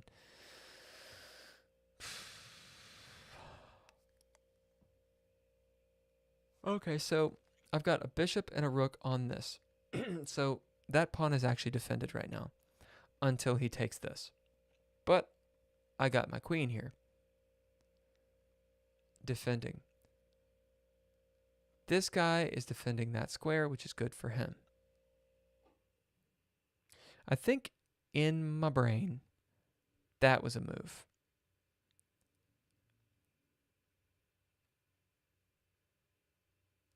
The queen is starting to be a little bit overtaxed.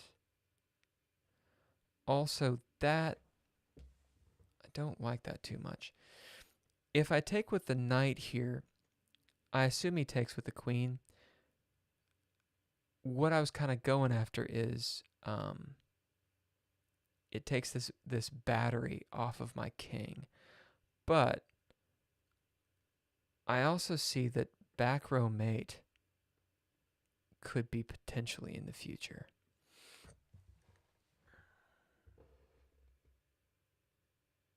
Huh.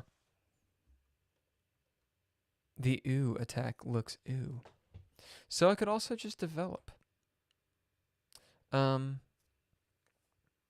If he takes there, well, he wouldn't take there. He'd take here, likely. What did he take last? Oh, he castled. Okay, so he's just developing. Great. Great for me, huh?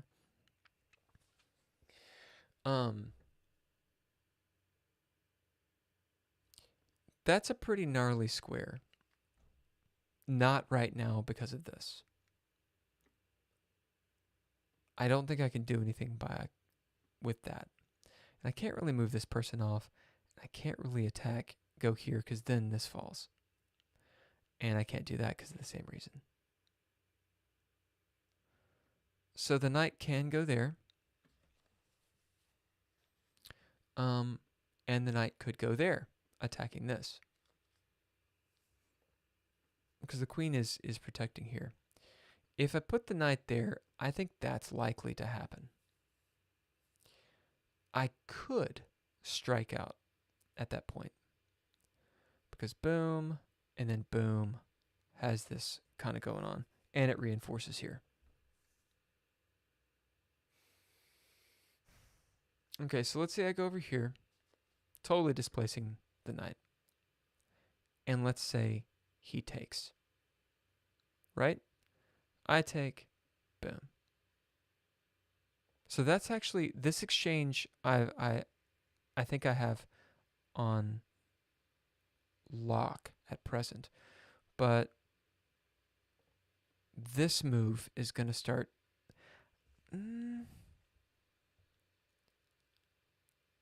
I see it being potentially problematic. But maybe not that bad. I don't know if he'd move that because he probably wants a defender here. Maybe there. I think his attack has got to be here. Right? So when he attacks here, I attack here. I don't know why he would give that up. But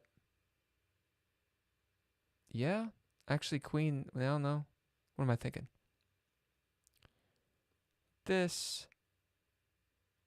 Yeah, he's not gonna. This square is still protected by the rook. I think I'm okay there. I think it's this and then attacking out.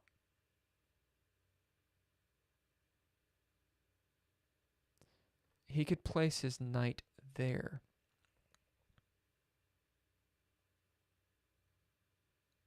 But I don't see an immediate threat. Yeah, I think this is my move. How does that look? Does that look silly? You are very careful. Timid almost. Truth. Yeah, I'm so careful, but I lose games like it's my job. like it's my job. I think his queen is misplaced.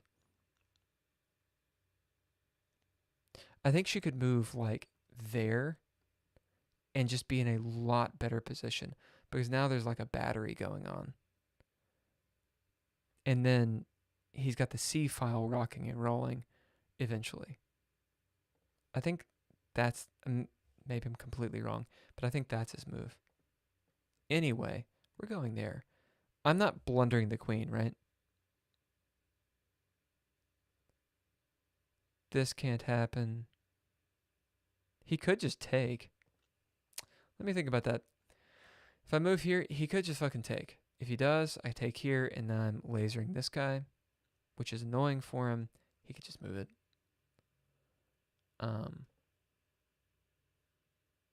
But then I have a queen attack. Right there. Yeah, I think this is the move. Okay. Oh my god, there's another move. How many games am I playing? Fuck. Dear God, there's so many. Okay, I think this is the last one.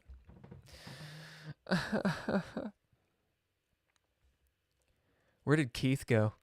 Keith was like, no, Jason? Yeah, Keith. Keith was like, who are you streaming to, dude? I'm like, I don't know who I'm streaming to. Keith, are you still with us?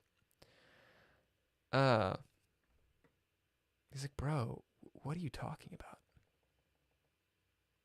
Weird, it doesn't give me the go back thing. Okay, so this is what we played. Shogun of Chess. We've played several games for like, I think we've been playing for like a year, maybe 2. I've played a lot of games with this dude. I've lost a lot of games. Back and forth. Okay.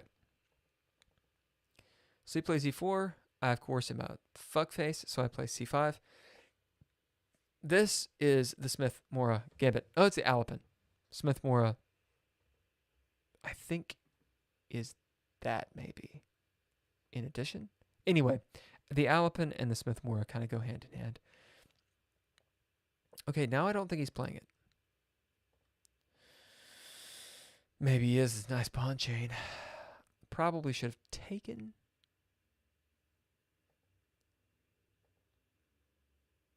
Oh, interesting. So this is the Alapin Sicilian defense, the Scherzer variation. This is actually a variation. It's good to know that I'm not utterly blundering. I'm going to write this shit down.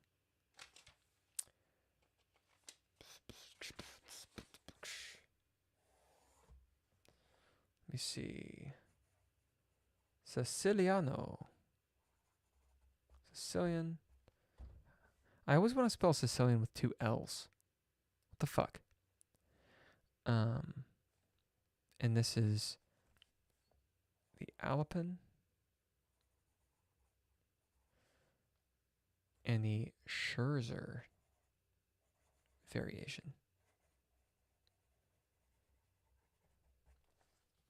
Yeah, if you don't know, the Sicilian is like one of the more complicated defenses for black.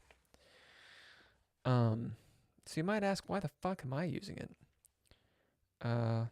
Because I like to play on Mythic.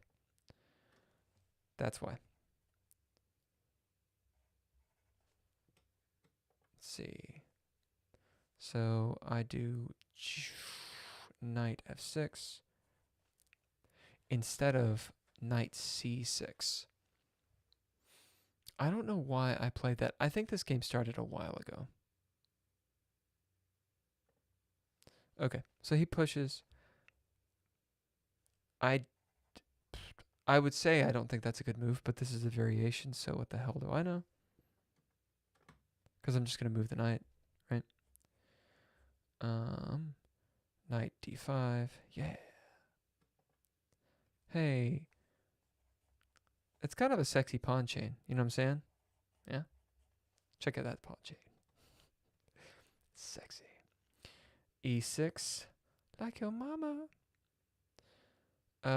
Opening up the bishop to defend. That's a stereotypical knight f3 move. Everyone hates me now because I made those weird sounds. Whatever. Sorry. Okay, and he moves his bishop. So he gets his bishop out of dodge. See how principled these openings are? Like when everyone else plays white, like their shit's out. Like they know what they're doing. When I'm playing, I'm like, all right, we'll make like a little Jenga set. And what the fuck just happened? Right? I'm better under pressure. Okay, so I take. That's where we're going to stop it there.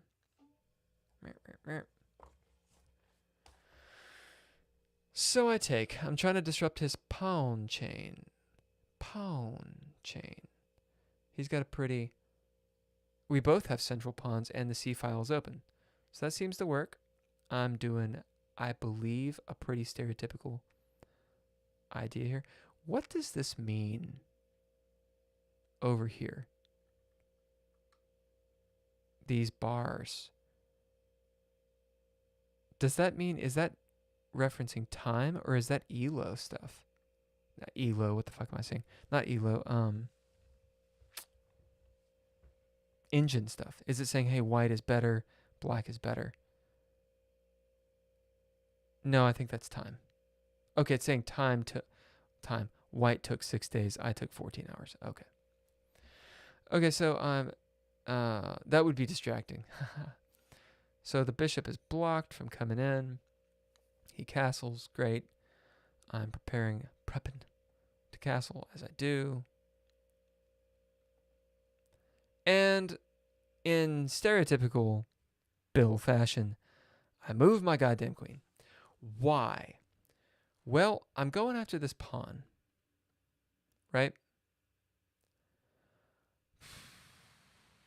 Knowing full well that this can happen. Does it? No. He just takes. And he... See, that's what I was looking at. And he's like, nope, I'm going to take your pawn and fork your shit. So I have to take.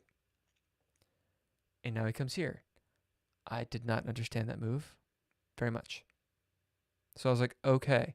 The reason I didn't understand the move is I was like, okay, I could take, but that's going to weaken my position. Because he's got some gnarl coming on the king side. Or, yeah, on the king side, right? And here. So I can do this. If he takes... Wait. If he takes, I can just take him this way. And I'm not really concerned about this yet until that happens. Right. If he doesn't take, I can take him here. He could take there. I could take, but I also have this move, which blocks that.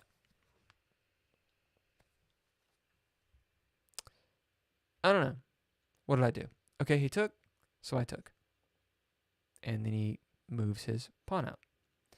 Now that this is not under real threat yet, and that is where we are. So those were the thought processes. I'm thinking my queen at some point needs to slide over to like this square. Not yet, obviously. I do enjoy how she's blocking this advance and putting pressure here. Is there a better spot for her? She's not under immediate threat, and she can get away, right? Also, he gave up his black squared or dark squared bishop, like everybody does. They just hate the dark squared bishop. I don't understand why. This is his weak pawn.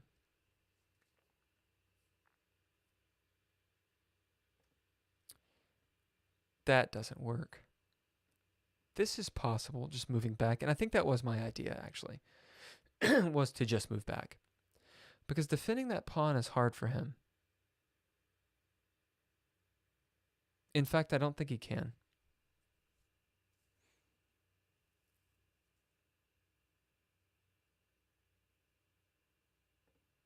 Let's see. If I'm here, he's got a defender there, but I can take, he takes, and then I come here.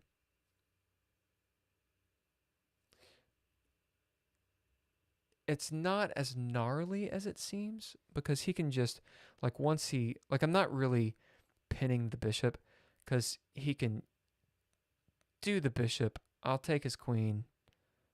He takes back, with a rook. And then he's attacking this guy.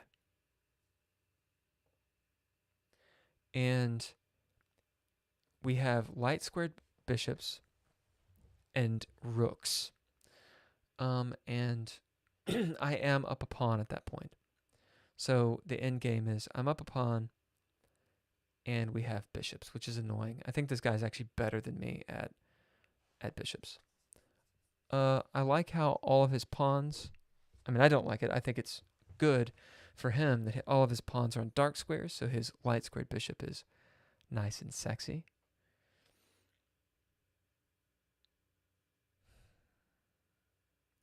He doesn't have any pawn islands, which is good for him. So his pawn structure is a little bit better than mine. And he's got an advanced pawn there, which is going to be problematic likely.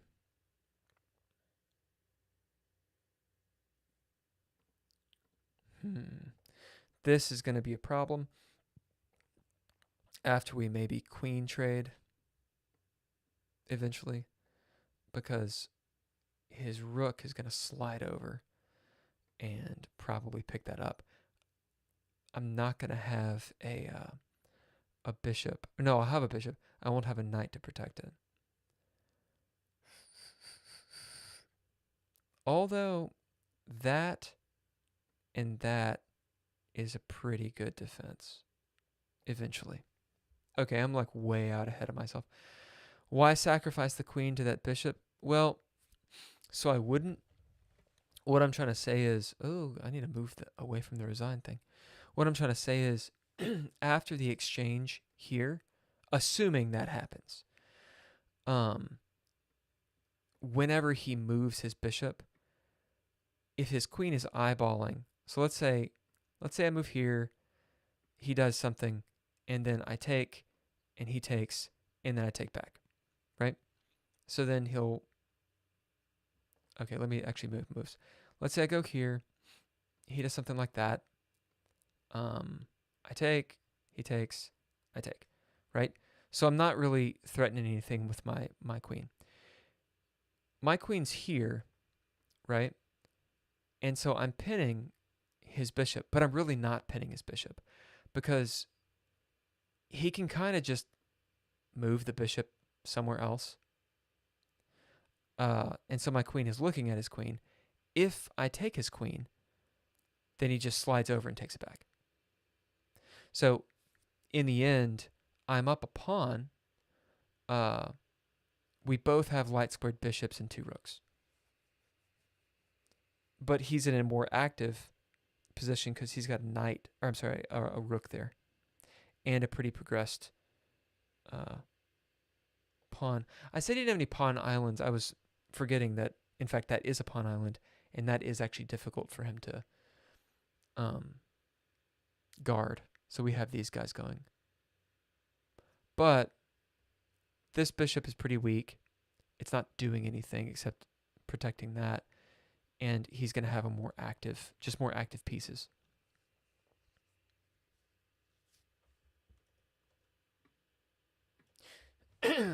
But no, I wouldn't sacrifice the queen to the bishop unless I needed to. Okay, so this was the line that I had thought about. I had thought out. I don't like the end game there. I mean, I'm sure it's playable and everything, but it doesn't seem like it's that in my favor. Like I am up a pawn, and I know that that's a really good thing. You know, in the end game, you'd be like, oh fuck yeah, I'm up a pawn, I'm gonna win, whatever. I wonder though if I could poop. I wonder though if I could put my shit there. No, I can't because I get taken. Okay. Maybe I should not be playing chess right now. This opens up my bishop. It still maintains this ability. I think attacking this right now is not a good move. If I go here, he could try to lock it up, but I can just take him, and now I'm freeing my rook. I am weakening the light square around my king, which is gnarly, but I've got this guy, and this dude would be here, which means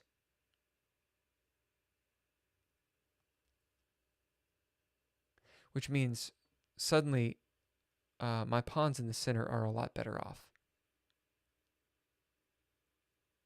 Granted, this is still blocked.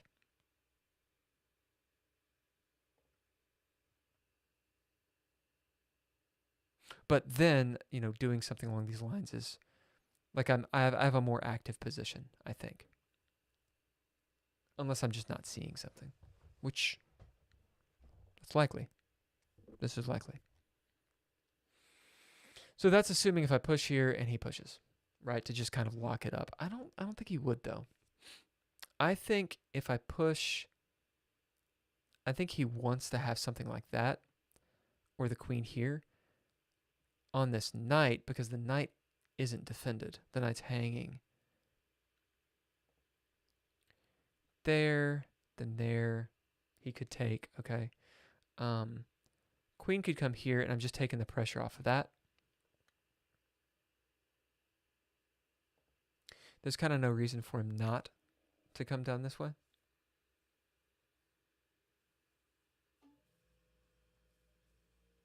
You know, and even something along these lines, putting lots of pressure on the E file. I would still have this.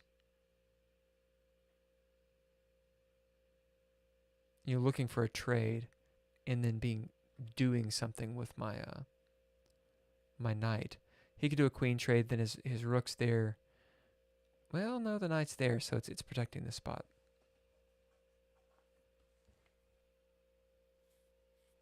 And that pawn would not be hanging because he'd still have his knight. I don't like knights. Knights suck. Huh. So I like this idea here. Okay, let me think. Is there another way to activate my pieces? I think the queen needs to stay where she is. I don't see a better spot for her. Or a safer spot. She is blocking this pawn from moving, which is kind of a bitch. I could slide her back, but I like the fact that she's got this, what is this called? Row.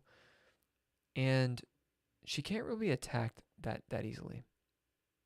I mean, this is eventually possible, but I think the game will be moving on by the time that starts happening.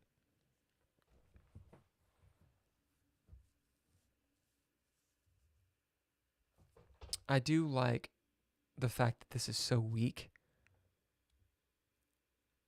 And I like the idea of, being able to do something. But I just don't think that's going to happen.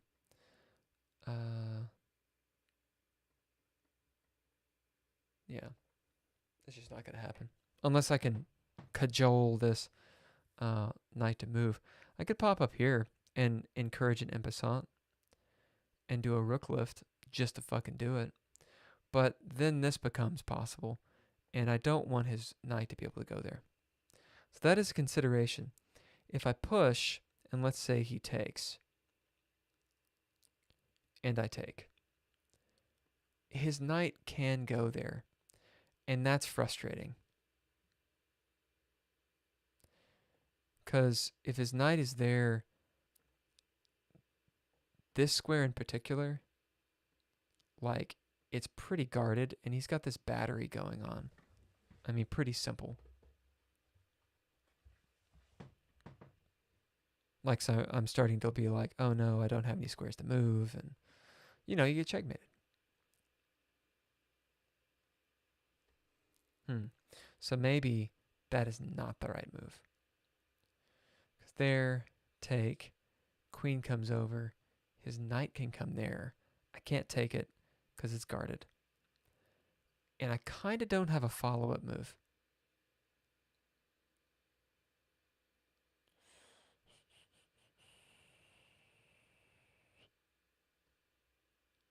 I could just attack his bishop.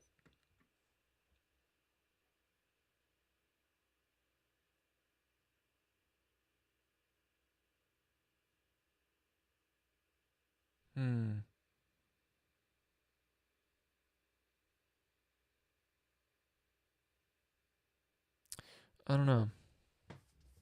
He didn't have to take it because the queen can come down. Like if my bishop is here, being like, hey, bro, what's up?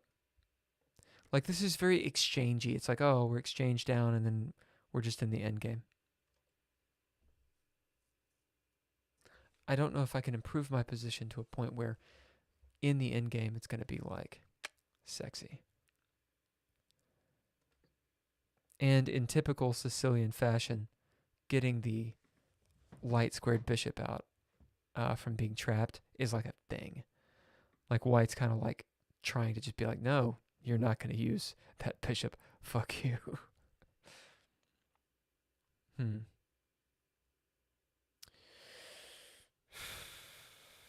What was I talking about? I think I mixed up two lines. I think I said this en passant is the thing that would fuck me up. That attacks, do the rook lift.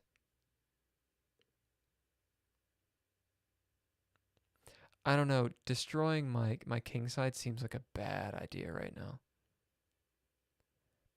So yeah, possible moves. Queen stays put. I see that. That could be kind of interesting, although it invites this, and that's just annoying. And then I take away a square of myself or for myself, and this pawn becomes kind of, I could push up, but it's not going to go anywhere. So these two guys are just going to hang. There's no reason to move him. Can't move that. This could move up, but as we said, it invites the knight here, and that seems like something I don't really want to deal with. Beyond that, I've got some king side moves. So here is possible. If he pushes, I improve my position. I think. Although that square becomes weak with him moving. Like once he does move, because I would want to move him. Like the whole point of pushing kingside is to free up some space. So yeah, I think it's either the actual plan that I had originally, which is here and then this whole exchange, or pushing there. So let me go over this really quick. The knight to c6. If I knight c6 it, like you said, Megan, the queen exchange doesn't necessarily happen. That's just an idea. He can't defend that pawn readily. Now, he could... I was thinking he would move his rook. He doesn't have to do that either. This may have been just a waiting move to put pressure on the queen side. As in he knew it was going to take 2, 3, 4 moves and just to see what I was going to do. So if I pop over here, he could push. And if he did, I'd have to make the decision of, you know, do I come this way or this way? And I think I would push... I think I would take that way. He could park his knight there. But I've got this guy defending this square, and I could push here, kicking his knight out. And his knight doesn't have a really good spot to go. Maybe back here. I think this might be the move. Okay, hold on. Let's say it does what he does what I think he's gonna do. So he moves his rook over. Or even, surely he wouldn't do that. That wouldn't make any sense. I mean, he could. Well, hold on. Let me think. So let's say I move my knight here, and he moves his queen to c2 for this attack. So if I attack here, he could check me, right? So I pop back. He can take the knight. Okay. I take here. He'd want this guy to move out. So my king has moved there. He's lost the knight. Yeah, he's got a bishop and a queen looking at me. But I don't think he can do anything with it. Because the queen's not out front. And he doesn't have a knight to do some fuckery. Knight fuckery. It just looks dangerous, right? And this guy will see, he'll see these tactics. Like, he's not going to be like, what? Like, he's going to see the tactics. So what's his best move after I attack? Or after I threaten to attack that? I don't see a counter. So I'm looking for a greater threat that he's going to look for. What's the greater threat?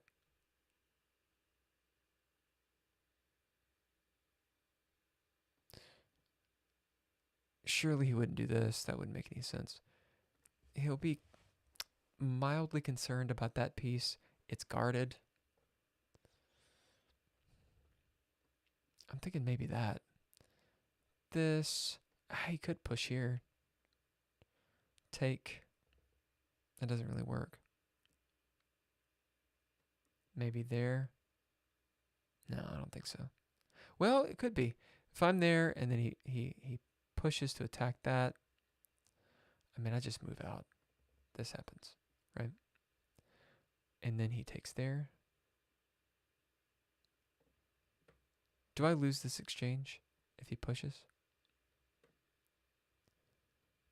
I take, he takes, queen comes off up here. He can take this way, I can take that way. He can take this way. I take his queen. Takes that way. This happens. He picks the pawn back up.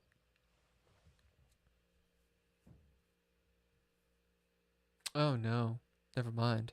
Well, no, he would have moved this way, so that way my bishop is not tagging him. And then, you know, we have like I attack him there, but my light squared bishop is not very strong against that.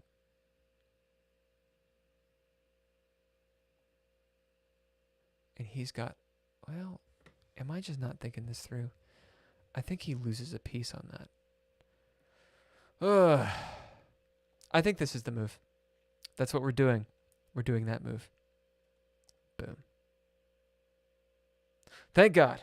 Oh my God. Now I know there's another challenge, and I can't remember where the challenge is. Yeah, this is a yoga Aiki. That was such a good game. Where do the challenges pop up? And is the app different than the chess thing here? Oh no. What have I done? Social?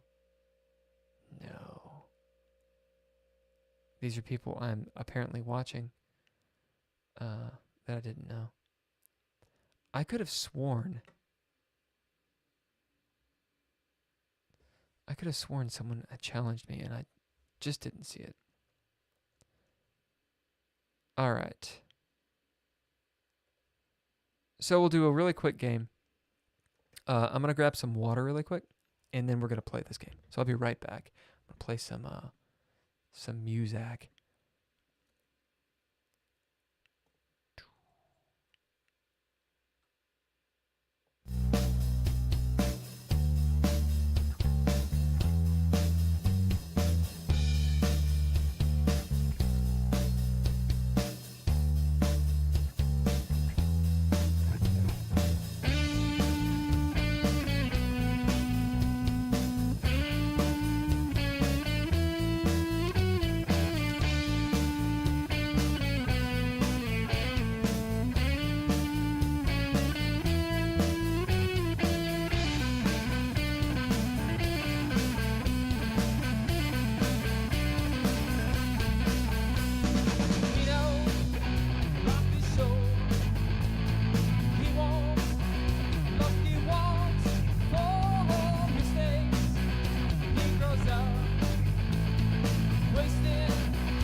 All right.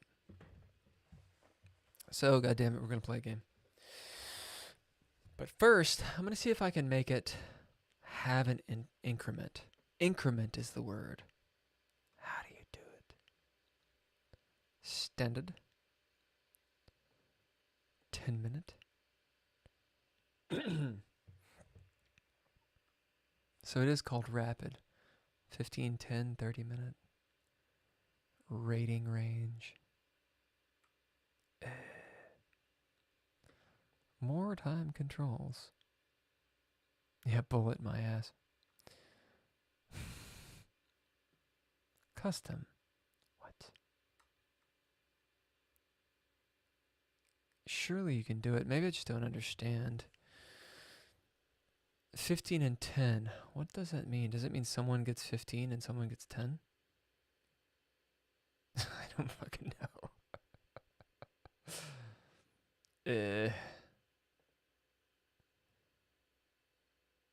I don't understand. Help. Help. How do you add an increment to this bitch? Is it like really easy and I just don't understand it? It's like pre-moving. I still don't know how to pre-move. Is it even a thing? I see all these people do it and I'm like, I got nothing. Yeah, if someone knows how to do it, then do let me know. So I don't want to do blitz. All the shit. I'm going to have to actually look it up.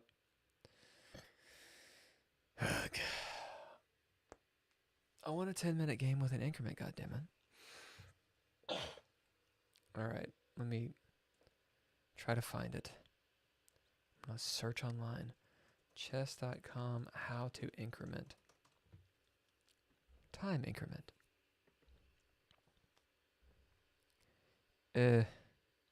Choose one of the time controls that has an increment. Okay, so the little bar is one. So all the ones like 5 bar 2 or 5 pipe. And add the second number of seconds. Okay, so 15 and 10 adds 10 seconds. Okay. Wow, a 10-second increment? I was thinking like a 2 or 3 second increment. Is there not a way to... Oh, it's right there. It says ink.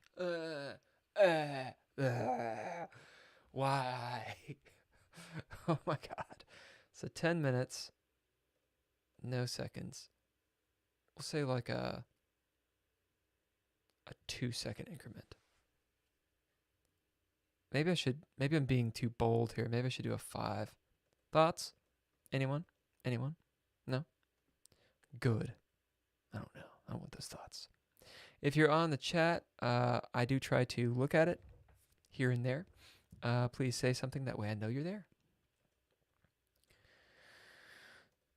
Okay, so 10 minutes, 2-second increment. And I assume this means go. Right? 10 and 2. Pff, that's what it means. I bet... Is this working? I bet... what the fuck was I going to say? Pre-moving is so easy. And I just don't fucking know how to do it. Starting soon. Yeah, everyone's like, I don't want that 2-second increment. Or they're like, what the fuck does that mean? That's what I would have said. Like, what? Yeah, normally when I hit go, it's like boom immediately. So either it's a shit-tastic connection or what is this? Outgoing. Oh, that's me. I don't think anybody likes it. No one wants to play with an increment. Really? Why not? I guess it's just more cutthroat when you don't. I mean, most of the stuff I've done has not had an increment. So there's a psychology behind it, I know. I want to say I was watching a documentary a while ago. I don't know if it was about Bobby Fischer or not. Probably was. and they were discussing why you have an increment. Yeah, so no one's going to play with the increment. Okay. Maybe if I did like 10 and 5, maybe that'd work. Custom, 10 minutes. 5-second increments a lot. Like, you can just kind of make moves at the end of the game and not lose on time, pretty much. Maybe if I do 1. No one's going to do this. Oh, it says 10 and 2. What? Oh, I didn't hit the fucking arrow. Okay, let me hit cancel. God. Everything is hard. Why is everything hard? Yes, I could just play 10 minutes. I could do it. But now I know how to do this, so I want to do it at least once. See, this is how the brain works. All right, 10 and 1. 10 and 1. Here we go. No one's going to play this. They're going to be like, why would you do that? Why not? Do you really care? Is it a rating thing? Maybe there's no players on chess.com, and that's what... It's probably not what it is. That's probably not it. Okay, fine. Fine. Fine. I'll play a 10-minute game. Fucking hell. Natalie SLU. We're going to play the English. Get that? So it says she's 1270. I didn't want to know that. But it says, is it Sweden? It's Ukraine. Fuck me. Of course it's Ukraine. How do I not know what the Ukrainian flag is? So this is the Scandinavian. And I'm going to take it. Right. And now I'm going to attack the queen. And she moves back. Right. Okay. So this is stereotypical. Now I don't really know what to do. I got to be careful because if she's actually a Scandi player, she's going to kick my ass. She probably just knows a few of the moves. Right. So I'm kind of walking into that. Right. So I've got this. And I think I can fianchetto. Does it make sense to fianchetto on that person's side? I feel like this is coming. I could pop here. Let's see. If I do this, what happens? I got 9 minutes. I'm putting pressure here, and I'm putting pressure here. I don't really want to take this. And then this can just happen.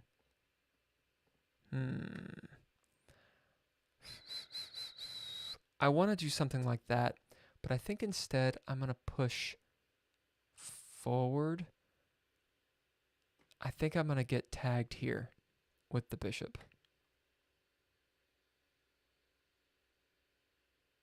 Oh, no, I'm not. Good. So this is just being attacked. Great. I feel like this is a move. Does it immediately just lose? Am I getting... Hold on. Once this happens and then this happens, that doesn't happen. He doesn't... Oh, okay. Or she, I should say.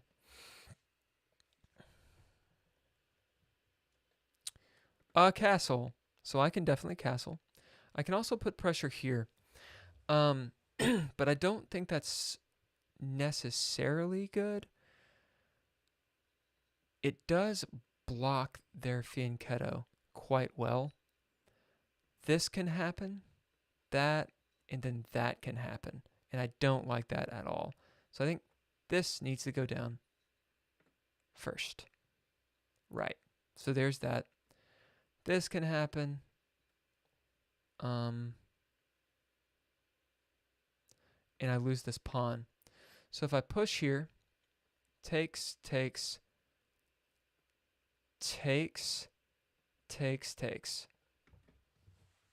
right? So that's no good. No good. No good. I can do interesting. Not really interesting. Right. This is not going to do anything. They're going to take the knight.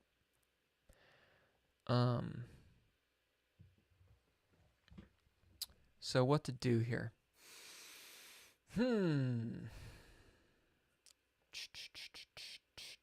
I can push back. I can push there, but again, I'm just going to lose on this. I could push there. That doesn't seem like a good move, though. If I push there, what happens? I know I've got time going on. What happens then? It opens it up for something else. I think that's what I'm going to do. Because I don't want to see what happens here when we just sort of exchange a bunch of shit.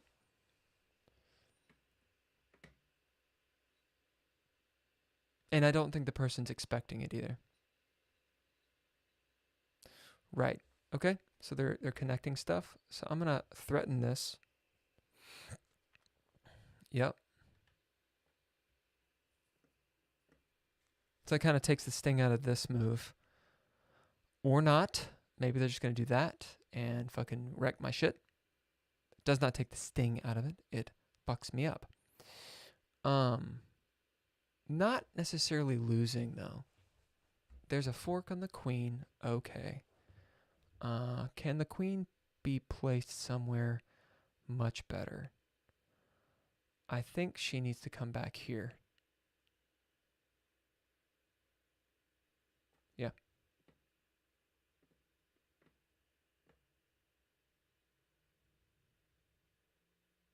Okay.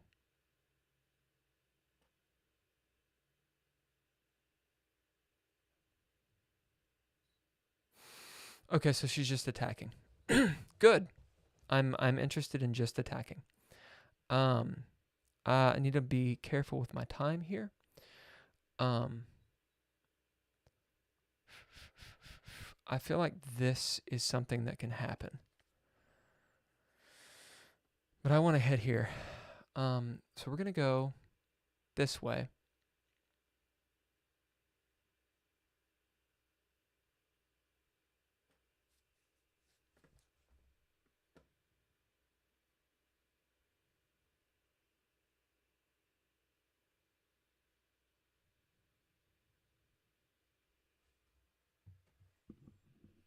Shit.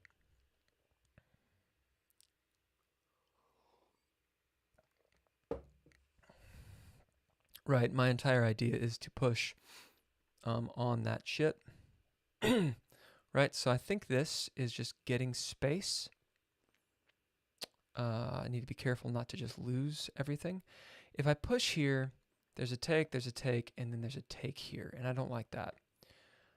This might be interesting. It just kind of kicks all that out.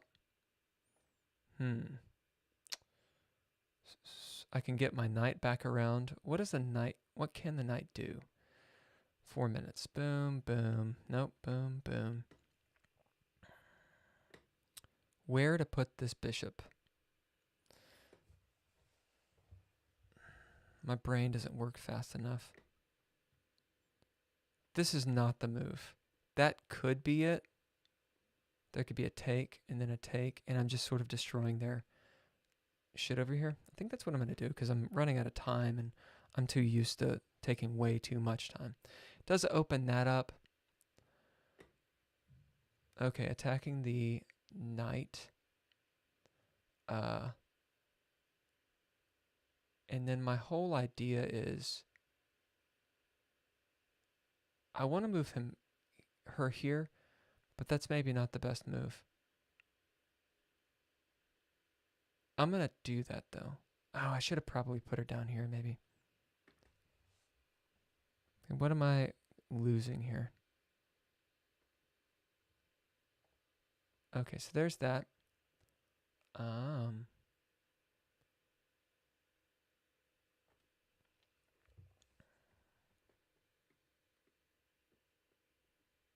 This is why I wanted to play with the increment. Yeah, you're just going to check me like that? Like a ho, a ho, ho. Okay. I will continue attacking. And we're just going to go back. Yeah. So we'll do this.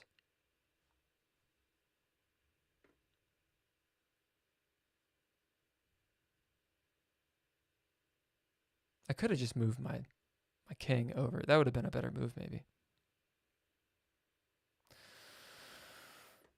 All right.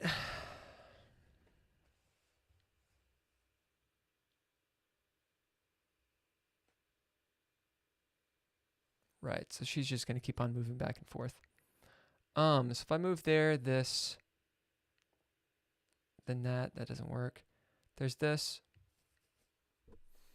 Okay, I have a little deal here. That's going to happen, then this is going to happen when she moves back, right?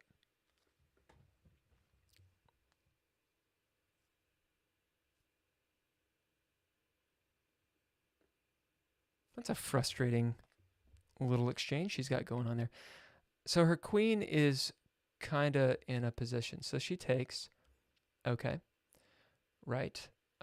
This attacks my queen, right? So I attack there.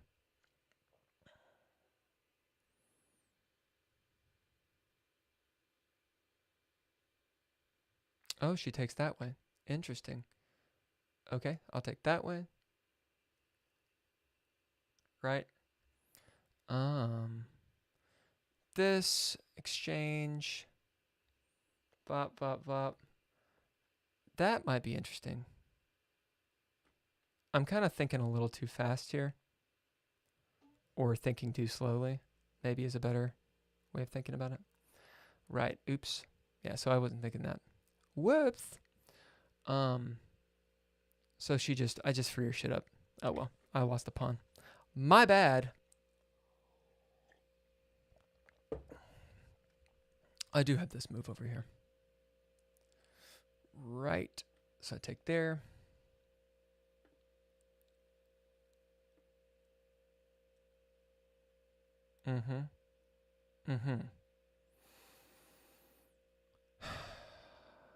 That's okay. I'll move here.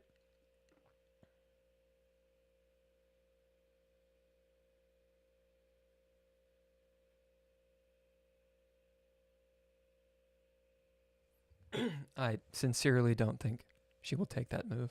Yep. Okay.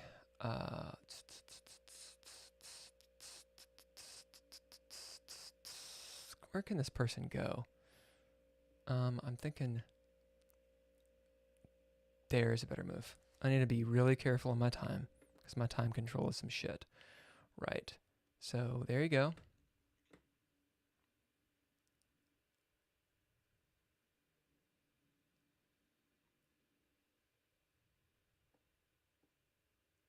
Should probably put her shit there.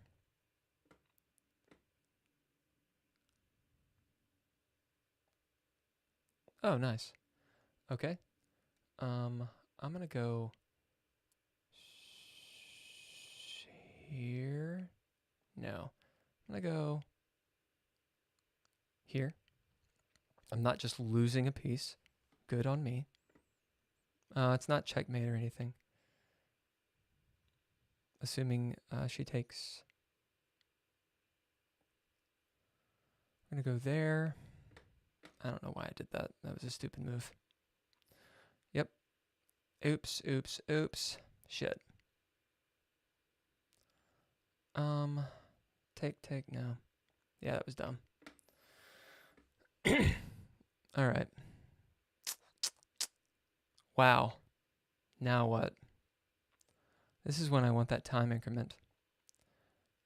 We're gonna go here.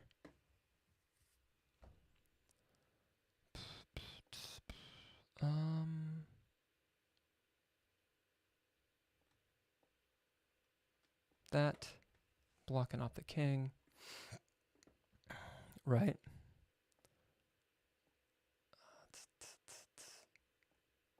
Go here first.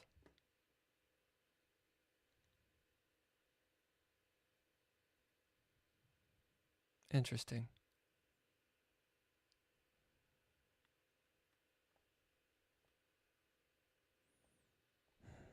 I need to protect this pawn.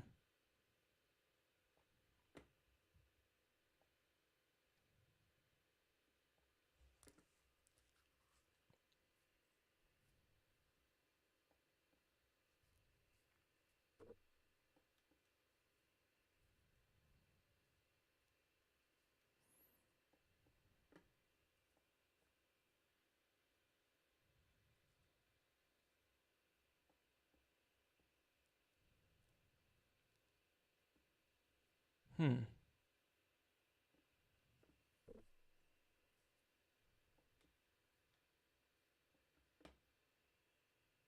Okay. I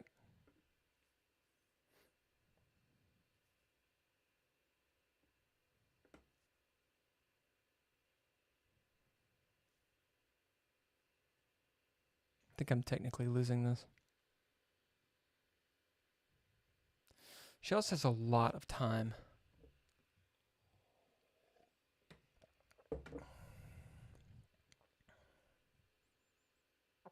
Oh, yeah. Right? Okay, so she'll move back. Oh, interesting. Yeah, she locks it up. Okay, so she's going to win on time.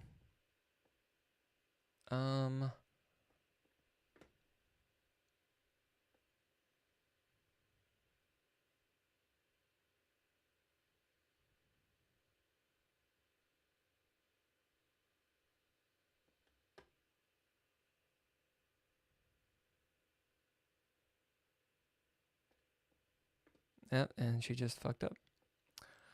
And there we go. Right, so, yep.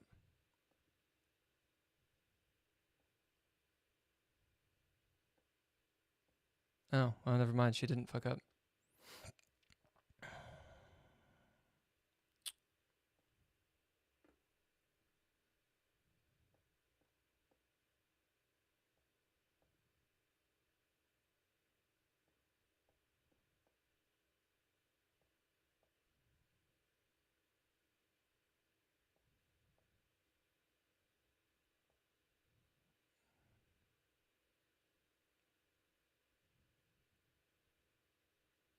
That's a stalemate, dog.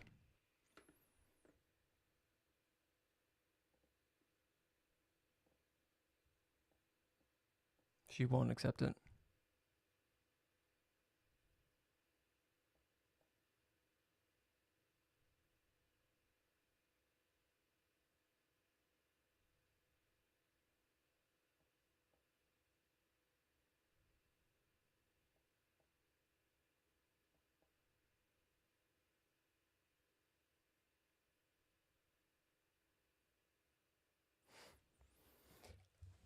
Oh.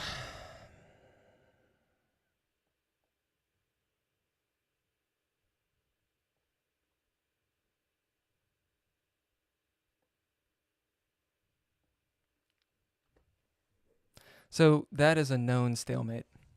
Was she a good sport? I'm going to say no. She may not have known she may have not known that it was a stalemate, but that is like you can't win. Now, of course, there's time control, but I don't know the chess etiquette. In my mind, if it's a fucking stalemate and the other person has less time than you, you're right, you can win. You know, like if it's like, I think the game, if you just go to two kings, I'm pretty sure the game's like, dude, it's done. But maybe not. If it's like something like that where technically someone could screw up, the game's not going to stop. But it's like all I have to do is go back and forth between, G1 and H1, and literally there's no way to checkmate. So I know this because I have my chess book ending book by Jesus de la Tierra or something. She could have just gone down on the clock. We don't have an increment. There's nothing I can do. She has 3.5 minutes, right? That seems shitty, though.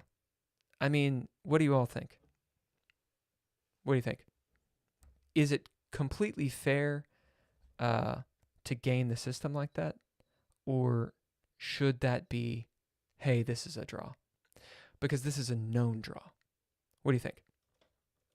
Let me know. But King, oh, I'm sorry, I didn't see the chat. My bad, dude. Take with the book. No, don't. Let me see. Your name is Balan Mahal Daniel. Dude, thanks for jumping on. Sorry I was doing all that and wasn't able to actually see the chat. Yeah, I made a couple blunders. What's my elo? It's pretty low. It's like 12. Technically, it's 1290 right now, but really it's like 1250. I played about a 1250. Yeah, the next time I stream, which should be Friday night. If you want to play or something, we can. I'm about to go off tonight, but I'm going to do a little bit of a chess review and see what I screwed up. I definitely blundered a couple pieces on this. So, yeah, she played better than I did. I had a good blunder and 5 misses. Lord. I'm pretty sure I could have won, and I made some really bad moves. And I don't really know how to play against the Scandinavian. Okay, so I pushed there thinking it was good. It's saying much better, just get the rook involved on this file. Fair enough. Yeah, my tactic there didn't work. Okay, it's a mistake. You ignored an opportunity to develop a rook off its starting square. So this would have just been better to attack the queen. I wasn't looking. That makes sense. And I thought that'd be a good move. Okay. Mistake, your opponent had an advantage, and now their position is winning. Right on. Yeah. Okay.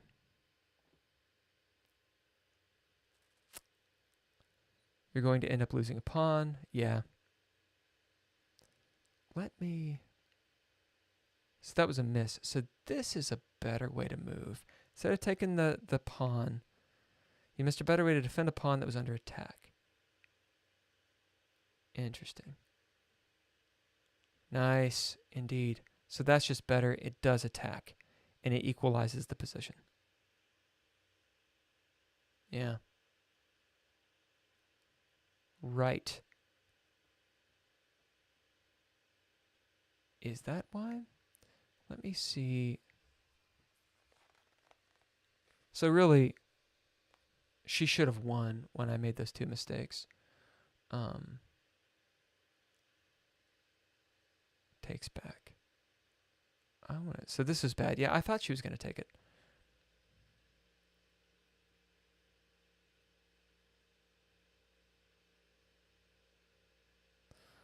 All right, I want to go back to this move. It wants me to, instead of going and taking c7, it wants me to take... I want to see this. Right. This is the only move that works. This defends the attacked pawn. Right. Right, because my bishop is just going to get attacked. So even if I do this, this doesn't work. I just lose the pawn. Right? It does put a gnarly amount of pressure on the king. So eventually, I mean, I'm not saying this is the move, but I'm saying, you know, there's some pretty serious threats that go on. Let's see, what is it saying? It's saying this is a mistake. G4 is best here. So, stopping this from happening, I guess. And then giving these guys some backup. Yeah, this part of the end game I'm obviously not very good at. Not yet. Okay, so let's keep on going. So it's a mistake. Right. And yeah, I knew this was a bad move. I thought it would work, didn't work. This move might cause you trouble. And that's a blunder. Yeah. I knew that was a blunder when I did it. Whoops. Yep. Okay. Yes. So where did I mess up this end game? Like the actual... I thought that I was actually okay there for a second. Okay, so that's a mistake. That would have been the move. Let's see these moves. And now I'm close enough. Right. Yeah. Like I'm actually winning at this point. Interesting, it wants a rook. Is that a joke? Did it just joke me out? It's like, you got a rook. Here's the knight. Huh. Yeah, I figured that I was winning that endgame, and I fucked it up. I eventually saw this combination. But yeah. Oh well. It says rook d6 is best. Wait, rook. Oh, for her. Right. So I eventually did see that tactic, but by that point my king was closer and it didn't work out.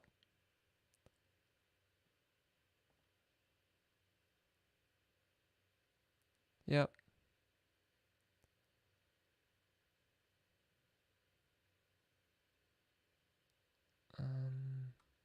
Yeah, and then it's just going down. So it's a draw now. I'll give her the benefit of the doubt. She didn't know. I think she just didn't know that this was completely stale. All right, ladies and gents. I'm going to get off here. To the YouTube. I see there's 3 people watching. Thank you very much for watching and listening to me rant about, a whole bunch of nothing. Megan, as always, thank you very much for being there and always supporting what I do.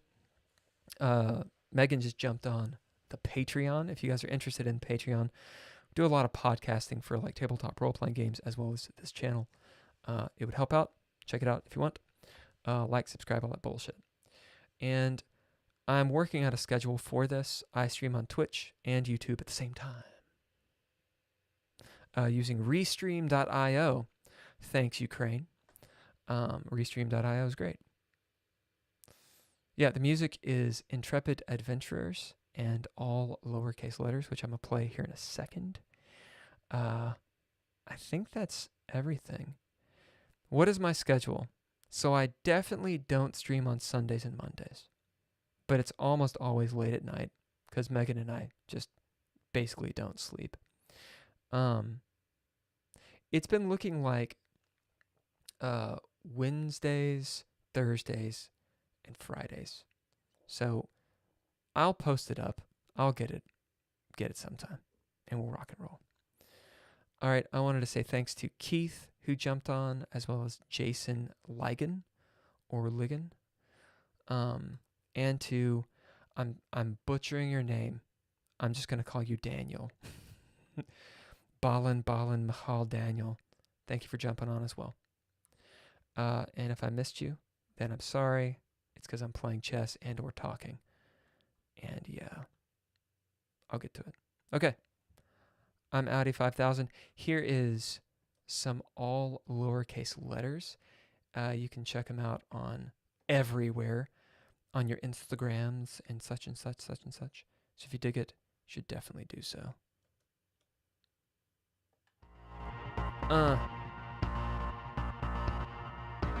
Good night. What to do on a freight train or everyday fight? Make a midnight kiss with fantasy to hide. Take a twist on every day, an emotional fright.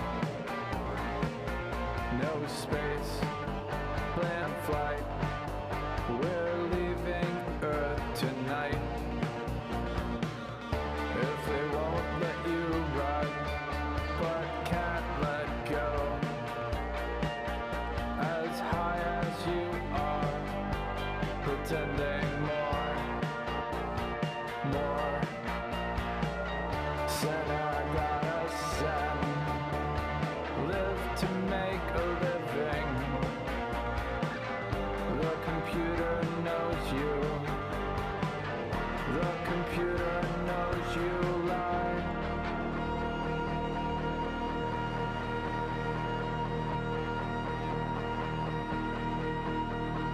Everyone abused, one way or another.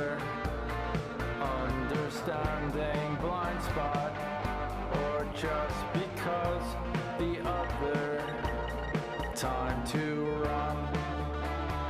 No one is justified. No excuse for this. Here we are. You're the star, and it's time, even though yes, but it's a crime.